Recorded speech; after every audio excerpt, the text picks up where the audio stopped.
Chapter 3440. An aged voice said faintly, "Great king, the queen is right. Even if we don't resist now, we can't escape death." Empress Dowager.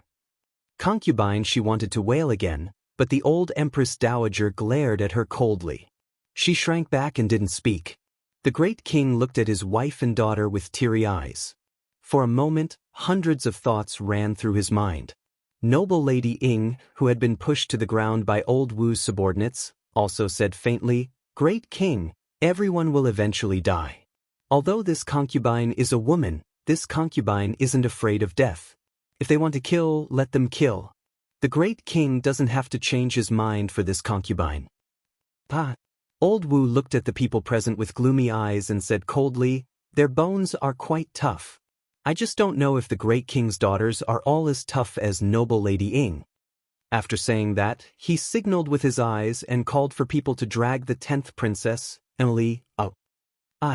Emily let out a high-pitched scream, as if she was a sheep that was about to be sent to the slaughterhouse. Her eyes revealed infinite fear. The great king looked at his wives and daughters with a mournful face. The bitterness in his heart was about to overflow. The 8th princess, Mou, was about to walk out of the crowd when her mother, Su Shufei, forcefully pressed down on her arm.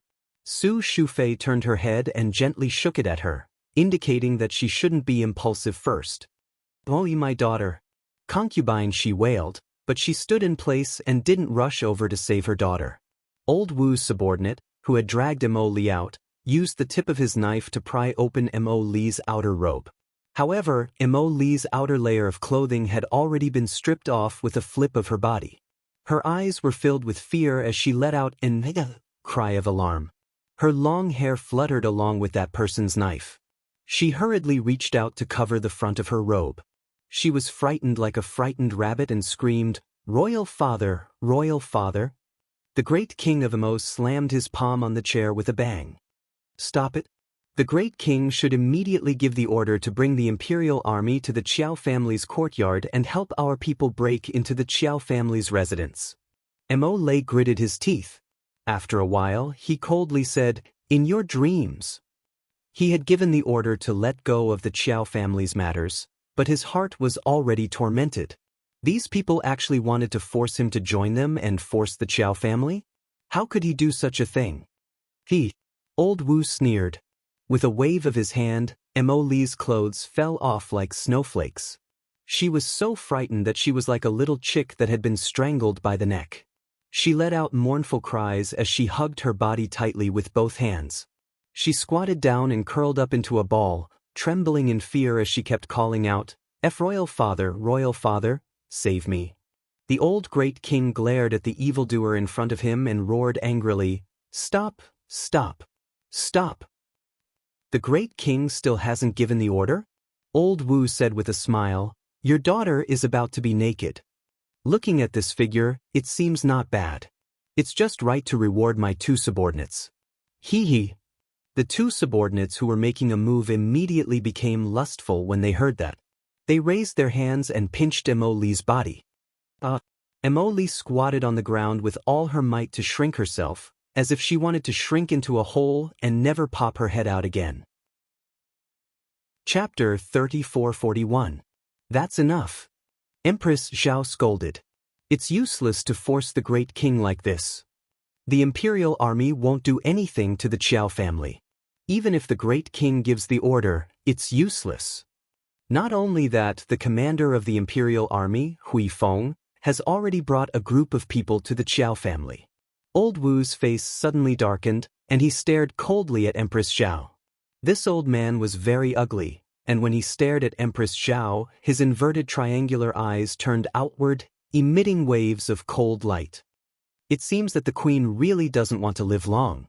Seeing 2 subordinates boldly reaching out to grab the queen, the Empress Dowager suddenly flashed and slapped out with her palm. This slap landed on Old Wu's subordinate unexpectedly, and he was shaken back a few steps. That person immediately flew into a rage out of humiliation. With a backhand, he forcefully swept his palm across and landed on the Empress Dowager's shoulder.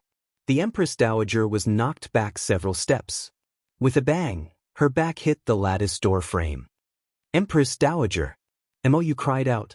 Empress Dowager Meng suddenly coughed up blood, and the great king was frightened and rushed over. Together with Empress Zhao, he quickly reached out to support the Empress Dowager. Mother. The two of them called out in unison, and looked at the Empress Dowager worriedly. It's all right. Empress Dowager Meng waved her hand and looked angrily at old Wu. You don't have to threaten His Majesty anymore. The Queen is right. The commander of the Imperial Army, Hui Feng, will definitely choose to protect the Qiao family in the face of a great enemy. Commander Hui only listens to the Crown Prince. Even if you threaten the great king, it's useless. Then let the people of the North Battalion come in. Before dawn tomorrow, I want you to break the defense array of the Qiao family's outer courtyard. Haha. Empress Dowager Meng couldn't help but laugh out loud, and then her eyes turned cold. Nonsense. A middle-aged man with a gloomy face walked in. He nodded at old Wu and said, There's no need to talk to them. The Mo Kingdom's royal family doesn't know what's good for them. Just kill a few of them and throw them up on the city wall. Those who resist should learn their lesson. No, don't kill me, don't kill me. Mo Li's clothes were barely covering her body. At this moment, her eyes were already in a mess. When she heard the word kill, she scrambled towards the crowd. However, someone stepped on his back forcefully. One of Elder Wu's subordinates cruelly pulled Mo Li's scalp, forcing her to raise her chin. Let's start with our beautiful little princess. Ha! It's a pity that such a beautiful body didn't even have the chance to taste a man before she died. As the man spoke, his eyes suddenly flashed and he suddenly reached out to pick her up.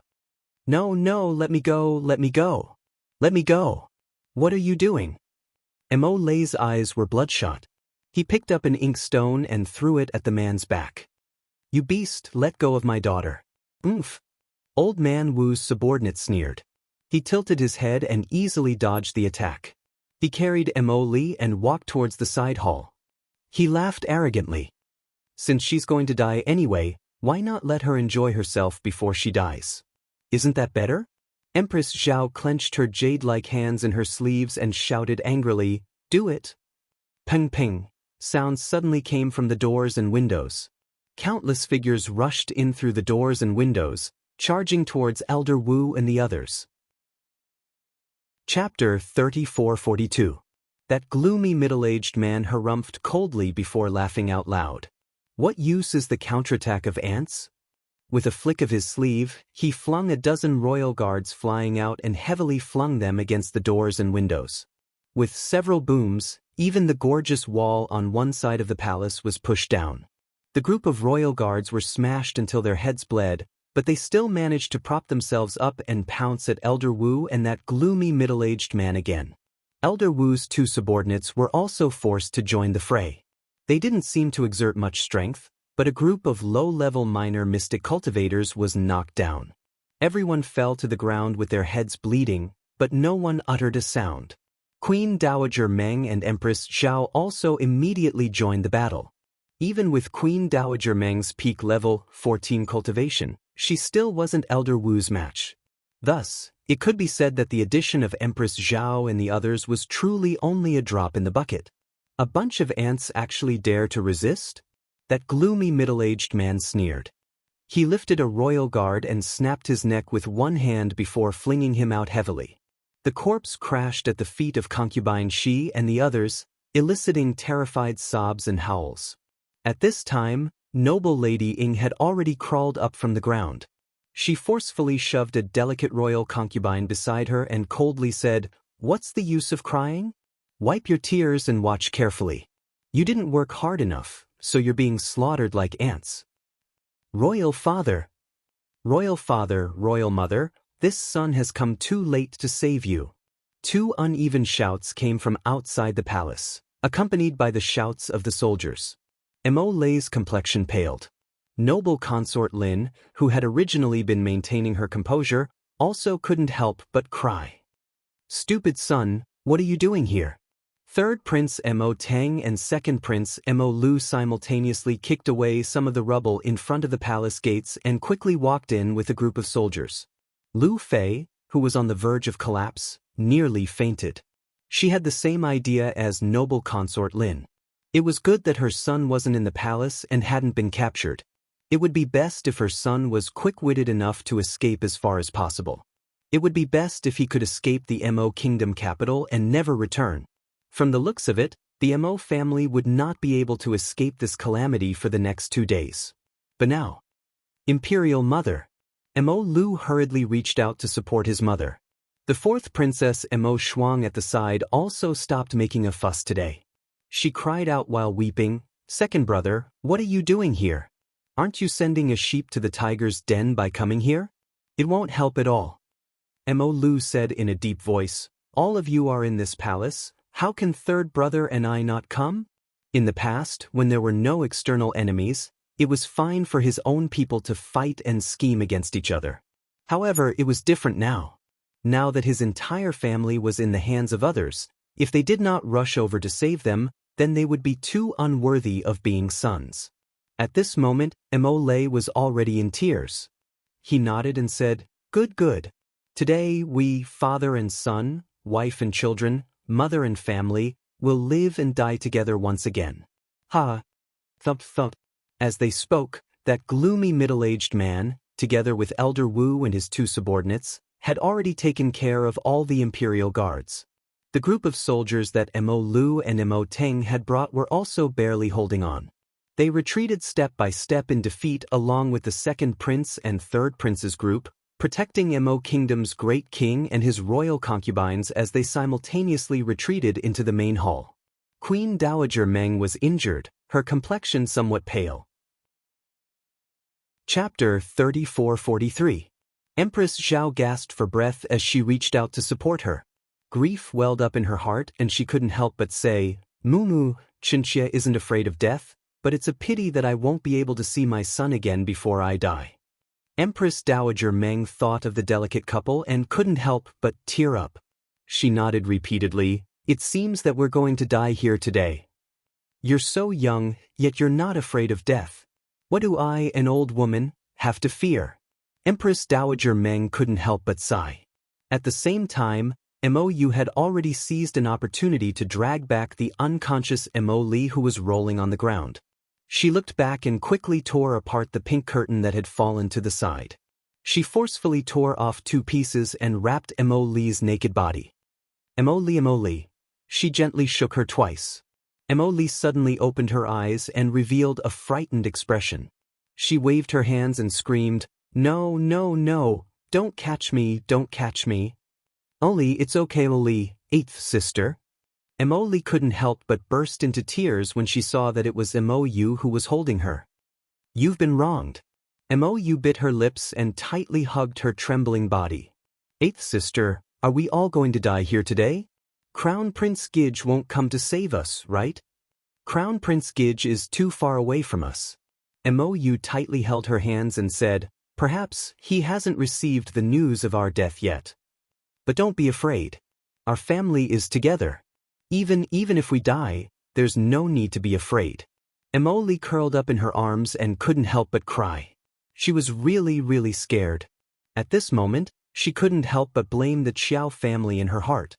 If it weren't for these people who wanted to catch the Qiao family but couldn't break through the Qiao family's barrier and catch them, how could they cause so much trouble and harm others? Truly a group of evil spirits. In her opinion, the Qiao family should stand up themselves to prevent this disaster from continuing. If the Qiao family still had the slightest bit of conscience, they would not have allowed these evil people to barge into the palace and threaten their royal family while they hid in their turtle shell like nothing had happened. Mo Yu helped Mo Li, who was wrapped in a curtain, to sit down at the side. He didn't know that this 10th sister already hated the entire Qiao family. Concubine, she hurriedly walked over and reached out to support her daughter. However, before her fingers could even touch Mo Li's arm, Mo Li swung her hand away. Concubine, she looked with astonishment at her daughter who had a frosty expression. For a moment, she was speechless.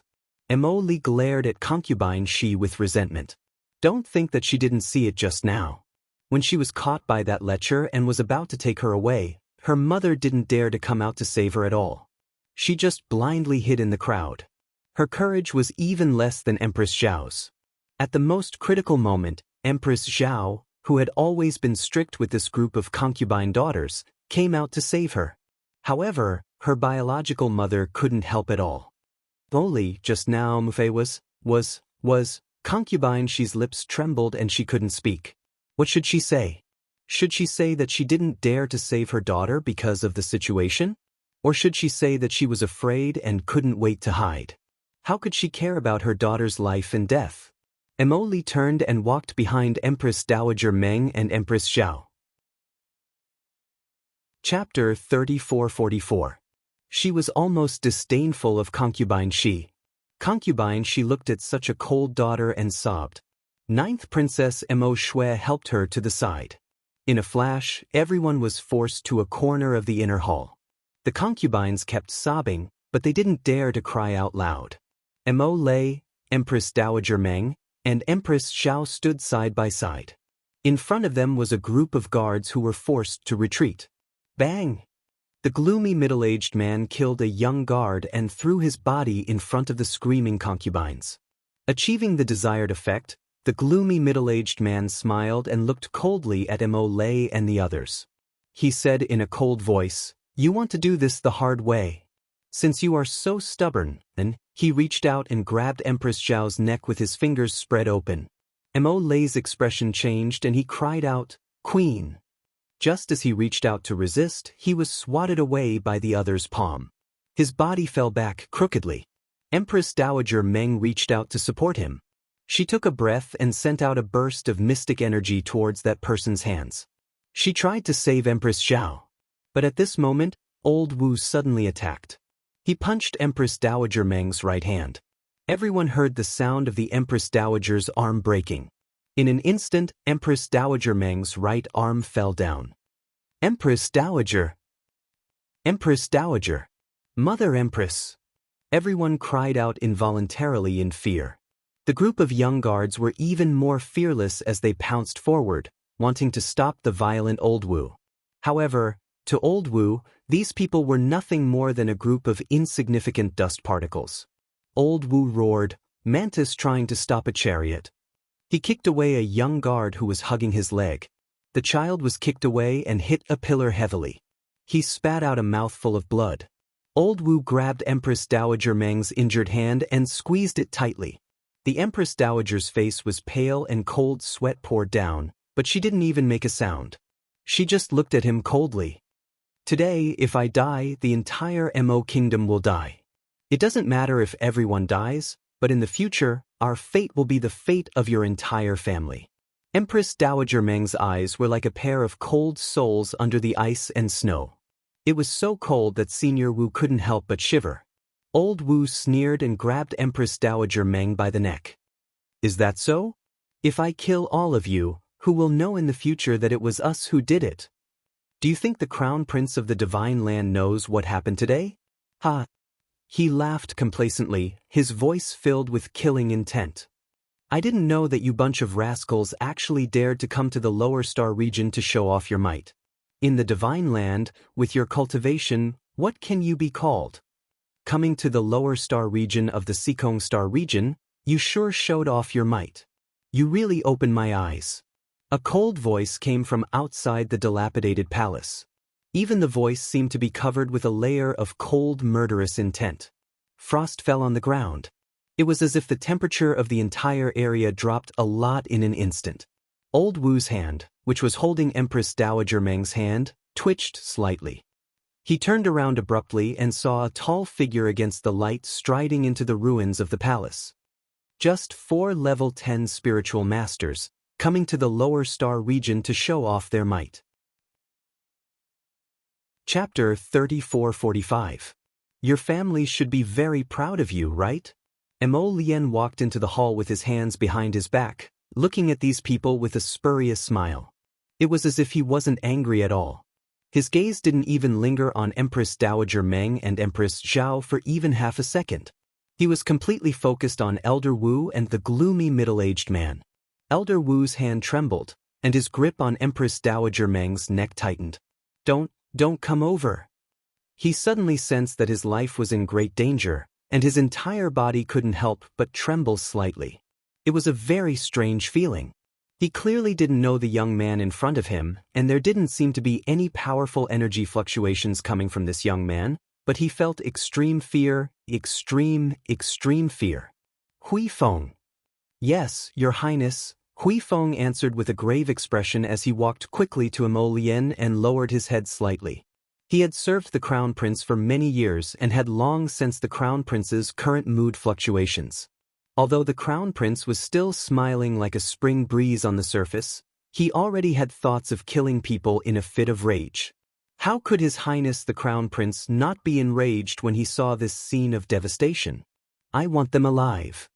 Yes. Hui Feng responded forcefully.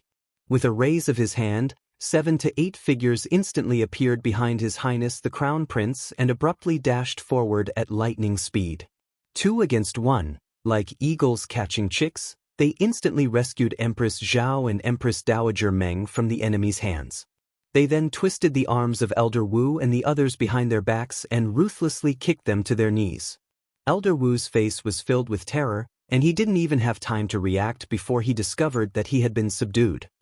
Impossible!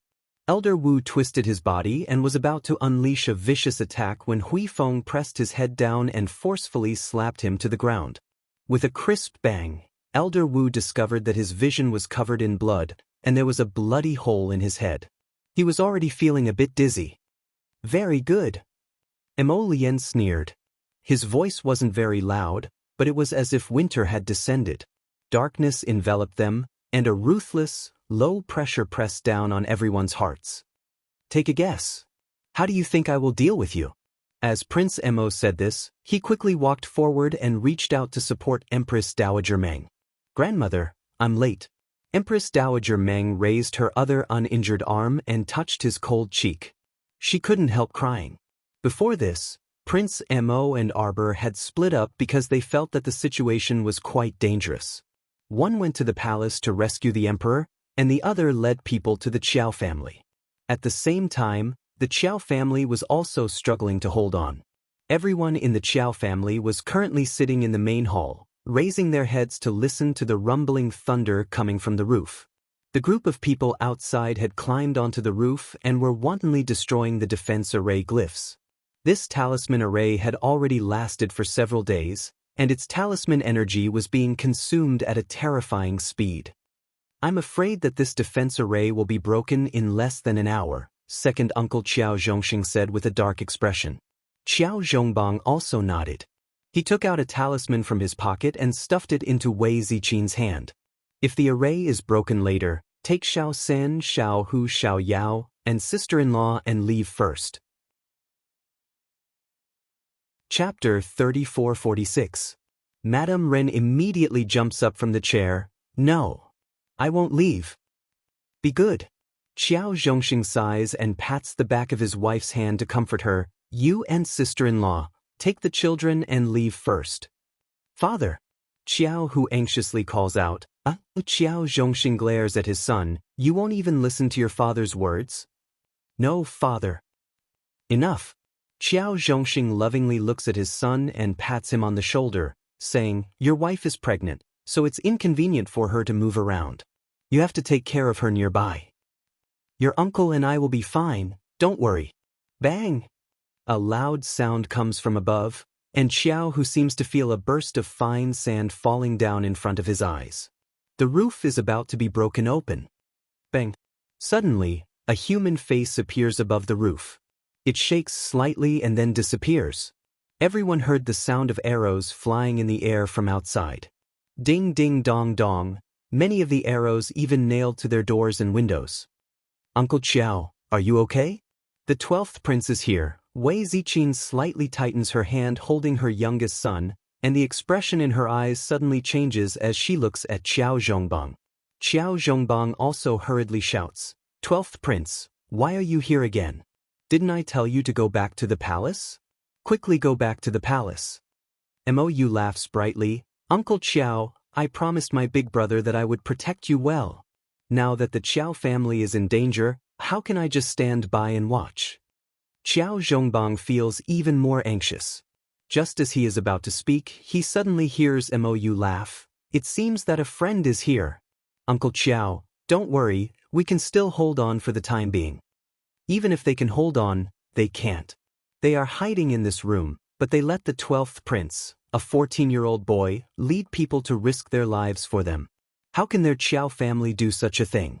Qiao Zhongbang and Qiao Zhongxing look at each other and nod in unison. Qiao Zhongbang firmly grasps his wife Wei Ziqin's hand. I know that if I want you to leave now, you definitely won't be willing. But you have to promise me that in times of danger, you have to take them away. Shaosun, Xiao Hu, as well as my unborn grandson, I'll have to rely on you and sister-in-law to protect them. Qiao Zhongbang gripped his wife's hand with a heavy tone and exerted a lot of force. Qiao Zhongxing opened the door of the main hall from the inside. Then he strode out of the room with his family members in tow. The Qiao family's courtyard, which was originally in good condition, was now devastated and in a complete mess. The perfectly manicured courtyard was now a scene of withering flowers and trees. Wei Ziqin gritted her teeth as she looked at the scene in front of her with heartache. Mother, I'm scared. Xiao Sun held his mother's hand tightly, his black eyes wide open. Poor they. Bandits. Wei Ziqin looked coldly at the dozen or so strangers who appeared in front of them. It was these dozen or so people who had turned the entire Marquis of Jiyuan's residence into a mess. Ah, Marquis Qiao, Madam Qiao, you are finally willing to show yourselves. The 12th prince ran over with a group of guards, shielding Qiao Zhongbang's group behind him. He wiped his sweat and said, Why did you come out? Qiao Zhongbang chuckled bitterly. How can we let you all stay outside and bitterly endure for us while you do nothing? Don't worry, Commander Hui brought several thousand people outside. If it really doesn't work, we will use the human wave tactic. Chapter 3447. No! Wei Ziqin sternly interrupted the 12th prince. We can't implicate our friends any further. This is our old Qiao family's matter to begin with. We are well aware of what these people want. Don't they just want to capture us and use us to threaten my daughter? Heh! Wei Ziqin sneered. Although I'm just a woman, I'm not afraid of death. As she said this, she secretly stuffed the transportation talisman into Madame Nei Ren's hands. Madame Nei Ren's entire body stiffened. She only felt that the hand Wei Ziqin was holding her hand was frighteningly hot. Sister-in-law wanted to share life and death with Big Brother? She wanted her to take the children and run first? We don't need to know who you are. Wei Ziqin gazed coldly at the dozen or so experts in front of her and said indifferently, You only need to remember one thing. However we die today, you and your families will definitely be 100 times, 1,000 times, 10,000 times more miserable than us in the future. Shut up! The middle-aged man in the lead shouted furiously. He raised his hand and swept it at Wei Ziqin's face. Suddenly, a figure flew up, his arms crossed in front of his chest as he forcefully received that middle-aged man's palm strike. His feet dragged against the ground as he retreated several steps, a wisp of blood flowing out of his mouth. Little Sixth Zheng. Mou was alarmed, and he quickly rushed up to hold his arm. Are you all right? Little Sixth. Huge Bear Squad's Captain Gao led a group of people over and surrounded him. Everyone scrambled to support him, but they saw that 6th young Master Zheng's eyes were resolute. Although his injuries weren't light, he still shook his head at them to indicate that he was fine. Wei Ziqin's heart rose high. Her hands tightly clenched into fists, and she pursed her lips as she stared unblinkingly at the other party's leader. That was a middle-aged man who looked no more than 40 years old. There wasn't a bit of stubble on his face, and his appearance was rather ordinary. However, his eyes appeared especially sharp. Miao Rengue sneered. He folded his arms and calmly looked at this group of weak ants in front of him. You should know that even if you rushed over, you would only be courting death. Xiao Sun saw his sinister eyes and suddenly shouted, It's you captured my second sister. Where did you take my second sister? Previously, in order to protect her son, Wei Ziqin had already pushed her son behind her. Now that Xiao Sun rushed out, Madame Ren quickly held him down. Madame Ren dragged Xiao Sun into her arms and hugged him tightly. She looked warily at the middle-aged man who looked impatient and was about to flare up. You mean that little girl? Miao Rengue chuckled. I didn't catch that little girl. That little girl from your family is most likely no longer on Seekong planet right now. Don't worry. She will die a worse death than any of you. Miao Rengue laughed. He seemed to be very interested in looking at the group of ants in front of him. His face was filled with anger, and he revealed an expression that said he wanted to die but couldn't. This gave him a great sense of accomplishment. In the land of the divine god, he might not have the highest cultivation level. When he saw the various divine masters, he could only bow his head and bow his head. But it was different in this place. Here, he was a level 12 great spiritual cultivator. Although he was suppressed to the peak of level 15 great mystic cultivator realm, but... Chapter 3448. Dealing with these ants in front of him was a piece of cake. It was definitely more than enough to deal with them. Moreover, he had a spirit beast. With a wave of his hand, Miao Rengue released a giant dog emitting hot flames all over its body. As soon as this thing was released, it bared its eerie fangs at the Qiao family and let out a loud roar. Qiao Sen widened his dark eyes in horror, and he abruptly buried his head in second Aunt Ren's embrace. Madame Ren also subconsciously hugged him tightly, her eyes quietly suffused with horror, and she tightened her grip on the transportation talisman in her hand. The instant this blazing hound appeared, it occupied half of the Qiao family's courtyard. Its enormous body was like a giant mountain filling this courtyard. Its pair of awe-inspiring beady eyes flitted past the Qiao family and ultimately landed on the huge bear squad. Captain Gao placed one hand in front of the squad members and led them back several steps. The colossus in front of them truly exceeded everyone's expectations. Roar! That giant hound bellowed and suddenly jumped up with great speed, charging in little Sixth Shang's direction to bite him. Xiao Zhongbang shouted, "You dare!" He and Xiao Zhongxing flew forward and slashed at that giant dog's tail with their swords. There was a crisp clang. The long sword in Xiao Zhongbang's hand almost flew out of his hand. The other party was a level 8 spirit beast, while they were a level 11 mystic cultivator and a level 9 body cultivator. The difference between them was simply like heaven and earth. That giant dog swept its thick tail at Xiao Zhongxing. Second brother. Xiao Zhongbang bellowed with reddened eyes. Faster than words could tell, Mou's tall and straight figure charged forward, grabbing second Uncle Qiao and forcefully kicking him out. Following which, he held the sword in front of his chest with both hands and used all his strength to block the large dog's tail that swept over him. Mou borrowed the force of that blazing hound's attack and flew back a dozen steps. He kicked the wall behind him before stabilizing himself and blocking that giant dog's tail. He lowered his head and saw that the sword in his hand seemed to have cracked. With a twist of his body, he came out from under the giant dog's tail. He threw away the long sword in his hand and took out another sword from his inner world. The sword light flashed and cut off a piece of broken wood in front of him. Miao Rengue narrowed his eyes and stared greedily at the sword in his hand. Oh, a mere great mystic cultivator actually had more than one spirit tool in his inner world? As expected of the rich prince of the Mo kingdom. Mou ignored his sarcastic taunts and turned to look at little Sixth Zheng, only to see that the members of the huge bear squad were struggling to cope with the dog's paws. "Captain, take them away," little Sixth Zheng roared. "If you want to leave, then leave." "I'm not leaving." Hua Gu strode forward, nimbly dodging to the side of the dog's paw, and roared provocatively at the Inferno Hound, "Come on! Come and get me!"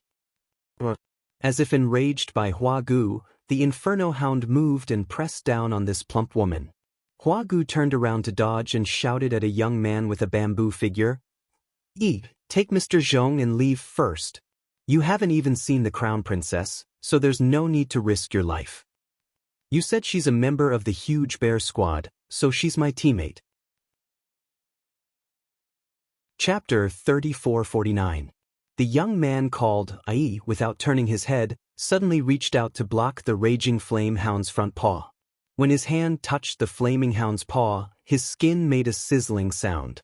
It was obvious that he was burned by the fire spirit on the raging flame hound. But he didn't even frown and calmly held the dog's paw. Suddenly, A withered vine drilled out from under his sleeve and wrapped around the raging flame hound's paw, wrapping around it. Mou turned around to glance at the young man called Ai, and there was some surprise on her face. He was actually a demonic cultivator? Demonic cultivators didn't have a good reputation among the common people, but the demonic cultivator in front of him seemed to be somewhat different. Hey, big brothers and sisters, after this fight, you'll be my friends. If we're lucky enough to survive, we'll find a place to drink together. Black Jade laughed heartily and his laughter shook the sky. Okay. Captain Gao also laughed and shouted. Black Jade stopped laughing and looked serious. He clenched his fist and said softly, "Come out, my friends." Roar. After a roar. In the small courtyard, a giant beast with a dragon head and a lion body suddenly appeared. Its roar shook the sky and everyone was stunned. The courtyard, which was already crowded, was now filled by this giant beast with a dragon head and a lion body. It seemed even more narrow and cramped. Miao Rengen narrowed his eyes and cried out involuntarily, "Dragon Lion? Isn't this the 9th level spirit beast, Dragon Lion? How could someone in the lower star field have contracted an existence like Dragon Lion? What kind of super joke was this?" Miao Rengui's small eyes looked coldly at the 12th prince. "Little lion, no need to be polite. Today, I'll allow you to kill and eat to your heart's content." Black Jade's eyes narrowed coldly as he patted Dragon Lion's huge leg and said softly. "What?" Dragon Lion suddenly started running, and the ground rumbled under its feet. As it ran, it shook off many flowers and trees in its way and rushed to the front of the raging flame hound in an instant. With half of its body, it smashed into the hound's rear end. Awur! The Inferno Hound howled in pain as its entire body was smashed far away. It turned its head and fiercely collided with the giant Dragon Lion once more. A loud noise came from above the courtyard. Flames sprayed everywhere, accompanied by Long Shi's roar, and the two giant beasts instantly clashed. Miao Rengui couldn't help but feel exasperated. "What are you all waiting for? Hurry up and capture all the Qiao family members. When old Wu and the others from the palace come back, we will have helpers." 17 to 18 figures instantly dashed towards the Qiao clan members. Qiao Zhongbang bit his finger and suddenly spilled the blood. Suddenly, dozens of blue talismans appeared around Qiao Zhongxing and the others, and circled around them. After all the blue talismans were soaked in blood, they suddenly opened, and a dazzling light burst out. Boom! The two Xiozha who had jumped up were suddenly pushed back by a huge force. They stared in surprise. Defensive glyph array? Miao Rengui's face twisted with anger. These Qiao family members were quite hateful. They were obviously some small ants, but the glyph array in their hands seemed to be endless. Every time he thought that he would be able to capture their entire family in one fell swoop, they would always give him some inexplicable trouble. Chapter 3450. So what if it's a defensive talisman array? I don't believe that with so many of you, you can't break a tiny defensive talisman array. Hurry and go. Miao Rengui shouted anxiously. Those cultivators from the Divine Province were originally around level 10 spiritual masters, but after coming to the lower star domain, their realms were suppressed to the peak of level 15 Great Mystic Cultivator realm. But even so, dealing with these ant-like members of the Qiao family in front of them was still a piece of cake in their eyes. However, they didn't expect that once they made a move, the situation would always be very different from what they expected. To be honest, MO12 gave them an unexpected surprise. Next, Little Six Zheng and the others also summoned their mystic beasts and spirit beasts one after another. The entire small courtyard already couldn't accommodate so many people. The four walls were trampled to the ground by the irascible beasts. The Marquis of Juan's estate became a battlefield for the battle beasts.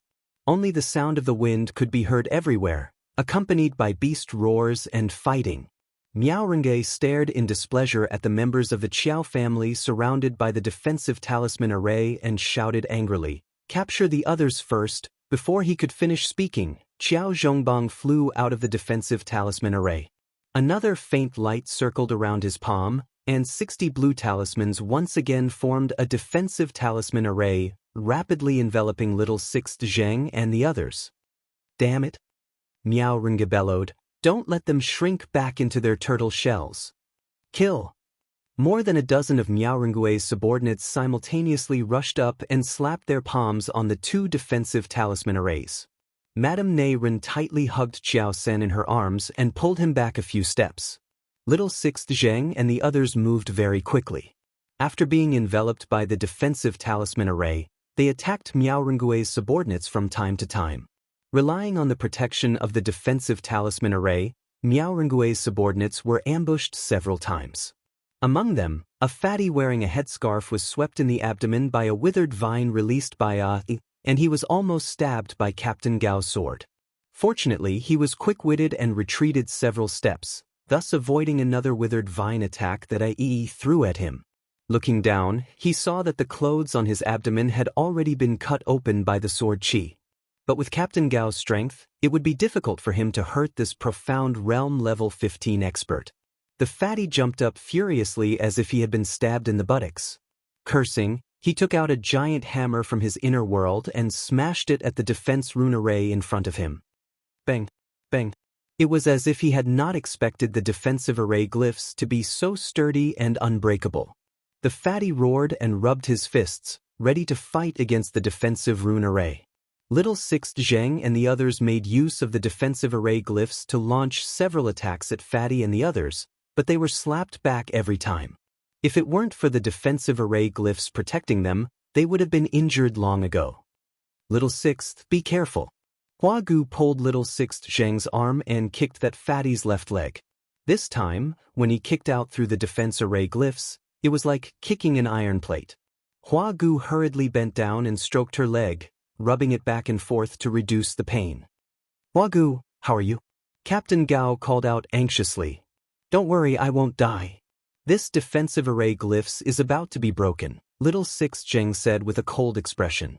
Judging from the current strength of the attacks, in less than 5 minutes. Chapter 3451. The defensive array surrounding them was about to be broken. This naturally wasn't a good thing. Once the defensive talisman array was broken, they would be no different from little chicks. No matter how Meowringue's group fought, they wouldn't be able to resist. Sixth young Master Zheng exchanged glances with Captain Gao and the others before taking a deep breath. A voice kept circling in Little Sixth Zheng's mind. No matter what, I have to escort the Qiao family out with my life. If something happens to the Qiao family, the little girl will definitely be very sad. Thinking up to this point, their hearts couldn't help but tighten. Little Sixth! Hua Gu cried out in alarm. Little Sixth Zheng flew out of the defensive talisman array and clenched his fists tightly. His whole body suddenly erupted with a terrifying force, and he abruptly charged in the fatty's direction. Little Sixth! Hua Gu cried out in alarm. Looking at Little Sixth's posture, it seemed like he was going to fight someone to the death. Everyone widened their eyes as they looked in Little Sixth Zheng's direction. They saw him fly up and deliver a powerful blow with both fists, directly blasting the fat man across from him. Even a punk like you wants to. Before that fat man could finish his disdainful words, he suddenly felt a chill in his abdomen. He looked down and saw that Little Sixth Zheng had stabbed a dagger into his abdomen at an extremely fast speed. Following his hand gesture, he twisted and spun. With a ripping sound, a huge gash appeared on the fat man's abdomen, and blood gushed out. The fat man widened his eyes in shock. Using his last breath, he landed a punch on Little Sixth Zheng's shoulder. Everyone could clearly hear the sound of bones cracking. Little Sixth Zheng's bones were fractured by this fat man. Everyone widened their eyes in alarm. Little Sixth's cultivation was the highest among them, having already reached level 14 as a great mystic cultivator. But now, his shoulder bone was also fractured by that fat man's punch. Even so, the fat man was still furious. He felt that it was simply the biggest joke in the world for his abdomen to be injured by a weak ant in front of him. As a result, Little Sixth Zheng was beaten up violently like a torrential storm. This attracted the attention of many of his companions. Little Sixth! Hua Gu and the others dashed out of the defensive talisman array one after another when they saw Little Sixth Zheng being beaten up by the fat man.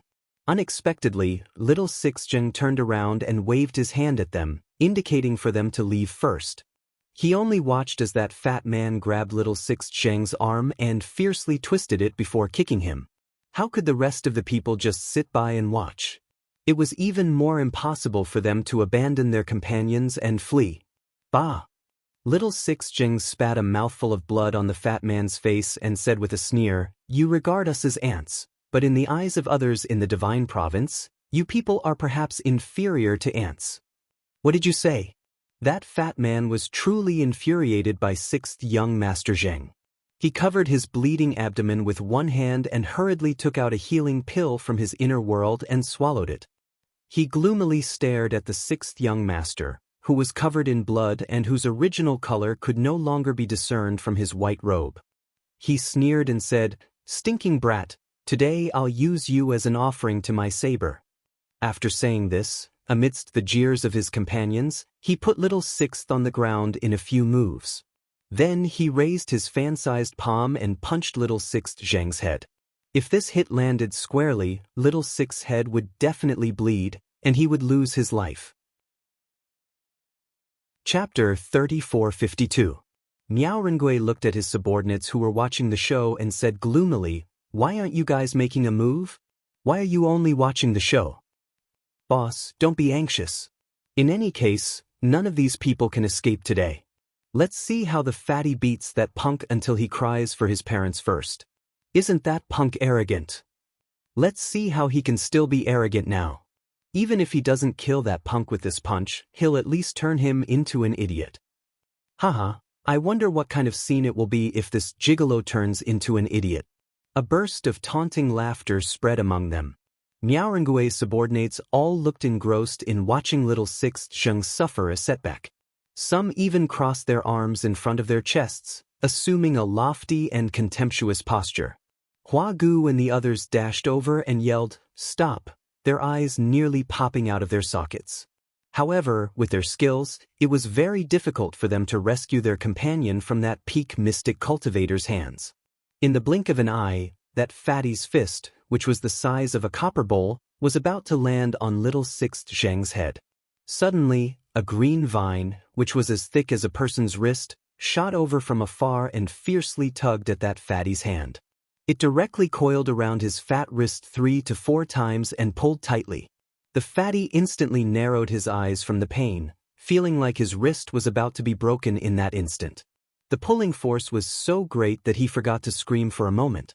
Instead, he dazedly turned his head and looked in the direction the green vine extended. Everyone followed his gaze and looked over, only to see a plain-colored figure as white as snow arrive in front of them in the blink of an eye at an extremely fast speed. As fast as a bolt of lightning, it was only a fleeting glimpse. This person, who was pure and unadorned, had a frosty expression on her face as she coldly gazed at them, as if she was looking at a group of corpses. That expression made everyone unable to help but shiver slightly. They looked at her with a somewhat hesitant expression and subconsciously took a few steps back. "Sister? Sister! It's sister!" Qiao Sen's exclamation broke the silence. Everyone stared blankly at the little girl with a cold expression standing above the ruins. She just stood there quietly without making a sound. Her eyes were as cold as water as she looked at everyone. For a long time, she didn't say a single word. However, just by standing there like that, the killing intent and evil aura all over their bodies swept towards them like waves that splashed the sky. Miao Rengui couldn't help but tremble slightly. His eyes narrowed as he stared at the little girl. "Who are you?" He purposely used a very gentle tone to spit out these 4 words. It was as if as long as he calmly asked, the fear in his heart would be extinguished. However, what answered him was a green vine that suddenly shot out and viciously whipped him in the face. The burning vine whip landed on Miao Rengui's old face. He was so shocked that he couldn't help but tremble and jump up. It was just a reflexive action. After he jumped up, he realized that his actions were as hilarious as a clown's. His hand trembled slightly as he reached out to touch the bloodstains on his face. Miao Rengui couldn't help but roar angrily, "Stupid girl, how dare you! Pa! Pa! Pa! Chapter 3453. One after another, the vine whip landed on his old face, body, neck, and head, again and again. Miaorengue didn't even have a chance to breathe. Everyone stared at the scene in front of them, dumbfounded. The little girl didn't say a word. She just swung the vine whip in her hand and hit Miaorengue's face again and again. Seeing this, Miaorengue's subordinates were all shocked. They couldn't help but quietly retreat in all directions. "You little ants, where do you think you're going?" The peony fairy smiled and flashed to the front of the fat man. She stretched out her finger and poked the back of his head, giggling. The bell-like laughter inexplicably made the fat man tremble. He couldn't help but feel a little scared. Even though the woman before him appeared to be in the prime of her youth, possessed a voluptuous and graceful body that would make one drool, and her face was also extremely beautiful. But he didn't know why, but he just felt that she was dangerous, dangerous, dangerous. "Stupid man, why are you staring at me like that?" The peony fairy smiled and poked the back of the fat man's head again with her finger. This poke made the fat man suddenly feel a sharp pain in the back of his head. Reaching out to touch the back of his head, he immediately felt blood on his hand. His eyes immediately widened. "Oh, I'm so sorry. I used a little too much strength." The peony fairy twisted the fat man's arm with a smile. The fat man suddenly cried out. Cold sweat rolled down his head. His eyes were wide open and his face was distorted by the erosion of pain. He felt that his arm was already broken. The appearance of this arm didn't change, but the bones inside were probably broken. And it was the kind that was broken into pieces when touched. It was as soft as noodles. He could even hear the sound of bones inside, which was very terrifying. Xiao Mu's apricot eyes coldly swept an indifferent glance at that shrieking fatty. The moment she glanced at him coldly, the peony fairy suddenly turned hostile. She slapped the fat man's face and couldn't help scolding him angrily. "You're a big man. Why are you screaming? My little girl doesn't like to hear such a terrible scream." That slap immediately knocked the fat man's chin down. The fat man tilted his face in pain. After his chin fell, saliva dripped down his clothes. Seeing this, the peony fairy gave him a look of disgust. She kicked him back to Dao Wuji's side as if he was a piece of trash. She waved her hand and said, "Go and deal with him. He's so dirty that I don't even want to touch him." When Dao Wuji heard this, he couldn't help but roll his eyes. He immediately grabbed the fat man like he was grabbing a chicken and directly threw him into the pile of ruins behind him. The pile of rubble was originally a wall, but now, half of it had collapsed. The fat man was hanging there like a dead dog, unable to free himself for a long time. The rest of Miaorengue's men were so frightened that they didn't even dare to breathe loudly. The venerable Peach Blossom Immortal looked at them and nodded with a smile. "Do you want to go over and sit by yourselves, or do you need us to send you over?" He pointed at the pile of rubble where the fat man was standing with a smile on his face. It was like a spring breeze, looking very warm. Miaorengue's men all shuddered. They quickly shrank their bodies and moved their feet slightly. Chapter 3454. One of the men, who was a few years younger than the rest, took a few steps back, turned around abruptly, and flew out of the courtyard wall. Looking at his posture, he wanted to abandon his companions and escape. Moreover, he also thought that he could definitely escape under the eyes of the venerable Peach Blossom Immortal and the others if he was caught off guard. Escape, he had to escape. Ji-Chen narrowed his eyes.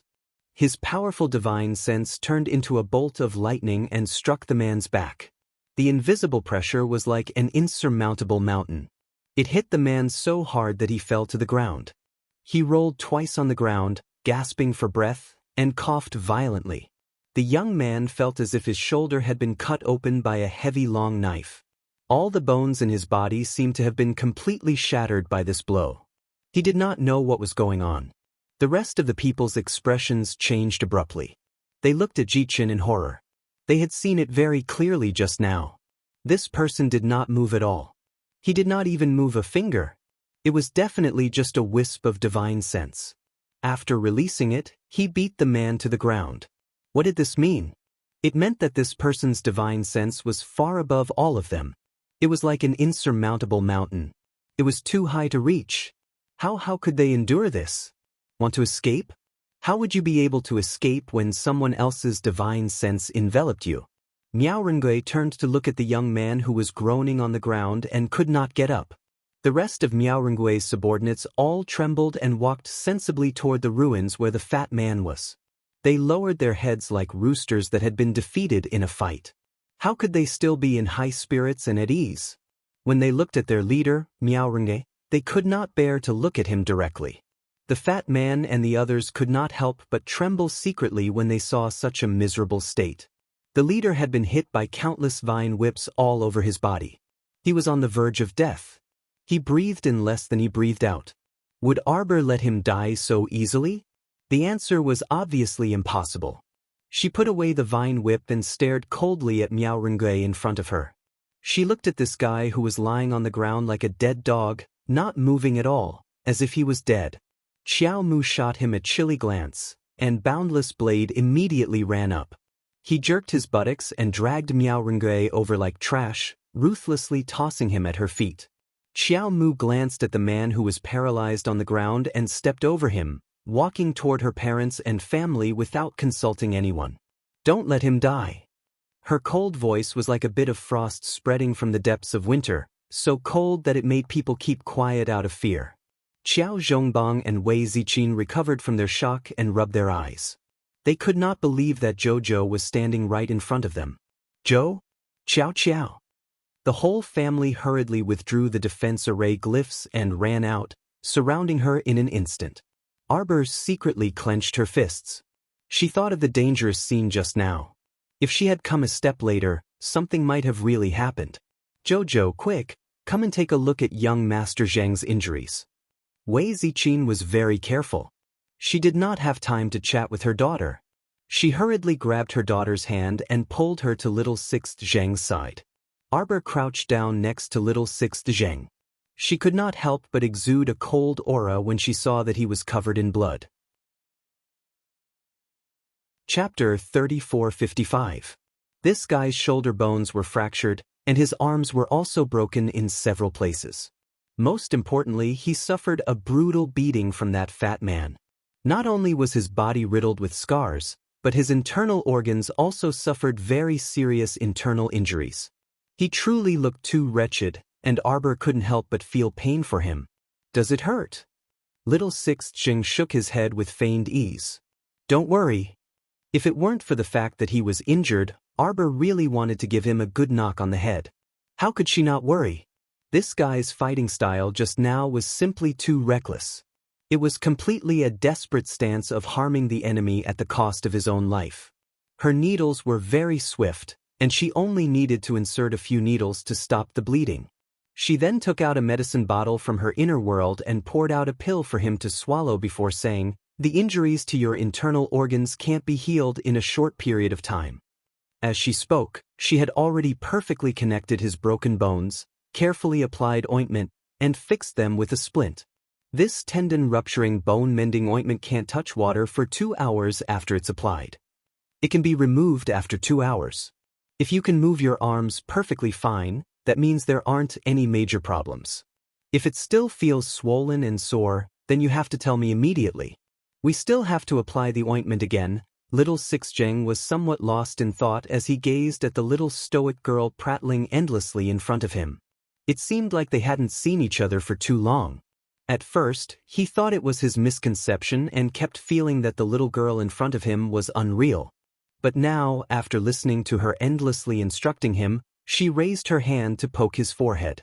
Only then did Sixth Young Master Zheng return to his senses and smile at her. "I'm very happy that you can come back, Zhou. I'm also very happy to see you guys again." Little Sixth, Captain Gao, Flower Mushroom, seeing that Little Sixth's life was no longer in danger, Wei Ziqin completely relaxed. Feeling that her heart was still pounding nonstop like a drum, Wei Ziqin reproached him, "Little Sixth, you really scared your Auntie Wei to death just now. When this child was fighting with that fat man, he truly didn't even care about his life. If Zhou hadn't arrived in time, the consequences would have been too horrible to contemplate." "I'm fine, Auntie Wei." However, little Six Zheng was very clear that he hadn't gone crazy at all just now. His mind was even clearer than at any other time. He only followed his heart and did his best to protect the Qiao family. He didn't want to leave any regrets in his life. For example, disappointing Jojo. Captain Gao walked over excitedly and said, "Jojo, you came just in time." If Jojo had come a few minutes later, they probably wouldn't have been able to hold on. At this moment, they saw that the group of people who were originally bullying them were as obedient as quails, huddling in a corner and not daring to move or make a sound. Everyone felt an inexplicable sense of pleasure. Arbor nodded at the members of the huge bear squad. Her gaze swept past them one by one before finally landing on the demonic cultivator, and her eyes lit up slightly. The members of the giant bear squad had gathered. Her eyes were so bright that everyone noticed that she was a little strange. Logically speaking, it should be the first time the little girl had met Ai and the others, but that gaze. It felt like they had known each other for a long time. Captain Gao touched his nose, but he didn't say anything. He put his strange thoughts aside. Chapter 3456. He had interacted with the little girl many times and was used to her strange attitude, so he did not find it strange at all.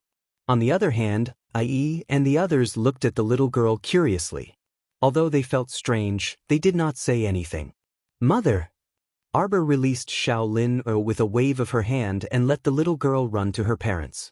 Wei Ziqin, Qiao Zhongbang, and the others were pleasantly surprised. They did not expect that when their eldest daughter came back, she also brought back their youngest daughter whom they had been worried about these past few days. Lin, are you all right? Are you hurt?" The family asked all at once. "I'm fine." Xiao Lin waved her little hand, and a few drops of tears flashed in her eyes. She said emotionally, "I was taken to the divine continent by them. It was sister who saved me." Sister and brother-in-law rushed back as soon as they knew that everyone was in danger. So that was it. Wei Ziqin and the others were enlightened. They were still wondering how Jojo could come back so timely. It turned out that he met Xiao Lin. "Little Mo is back too?" Xiao Zhongbang smiled. "Really?" Mo heard and quickly ran over to ask, "Where's my big brother?" Arbor's gaze fell on the child. Compared to more than a year ago, Xiao Yu had grown much taller, and his little face had lost its former naivety. He looked much more mature than before. She could not help but reach out and pat his head. "Your big brother has already rushed to the palace. I'm sorry to have frightened you." "Eldest sister-in-law, I'm fine," Mo quickly exclaimed. He was really not injured just now. He was just shocked when he saw Xiao Lu injured. "This time, it's all thanks to you, Commander Hui, and young General He Tian who came to rescue us," Wei Ziqin said with emotion.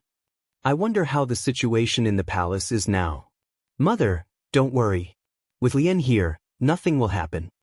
Arbor comforted them and turned his head to look at Miaoring, who was forced to kneel on the side. His eyes suddenly became dangerous. When Dao Wuji saw the little girl looking at him, he hurriedly dragged Miaoring away as if he was dragging a bag of trash and threw him in front of the little girl. He clapped his hands and said with a smile, "Aya, I thought these people had 3 heads and 6 arms, but when I looked carefully, there was nothing. They are really bold. They actually dared to come to this little girl's maiden home to cause trouble. Benefactress, why don't you release this little monk? This little monk hasn't seen your mother for a long time. Let me see them." She couldn't deal with the little monk's repeated, "Female benefactor is your mother," and "Female benefactor is your father." Arbor only felt that this little fellow was too long-winded and kept on shouting. It was like a demonic sound piercing through his brain. Thus, he helplessly let him out. Benefactress is her mother, benefactress is her father. When this strange appellation came out, everyone's attention was immediately drawn to him. When Wei Ziqin saw the little monk, she almost cried. She hurriedly went up and hugged the little meat bun who was running over. She had a surprised and happy expression. "Kong Yu, why are you here?" This little monk was also saved by benefactress. "Mother, I accidentally picked up Kong Kong." Arbor reached out and picked up the little fatty. He said with a helpless expression, "We'll talk about this later." Right now, the most important thing for her was to treat their wounds. Chapter 3457. Arbor's treatment of injuries was very fast. In less than a moment, she had treated everyone's injuries.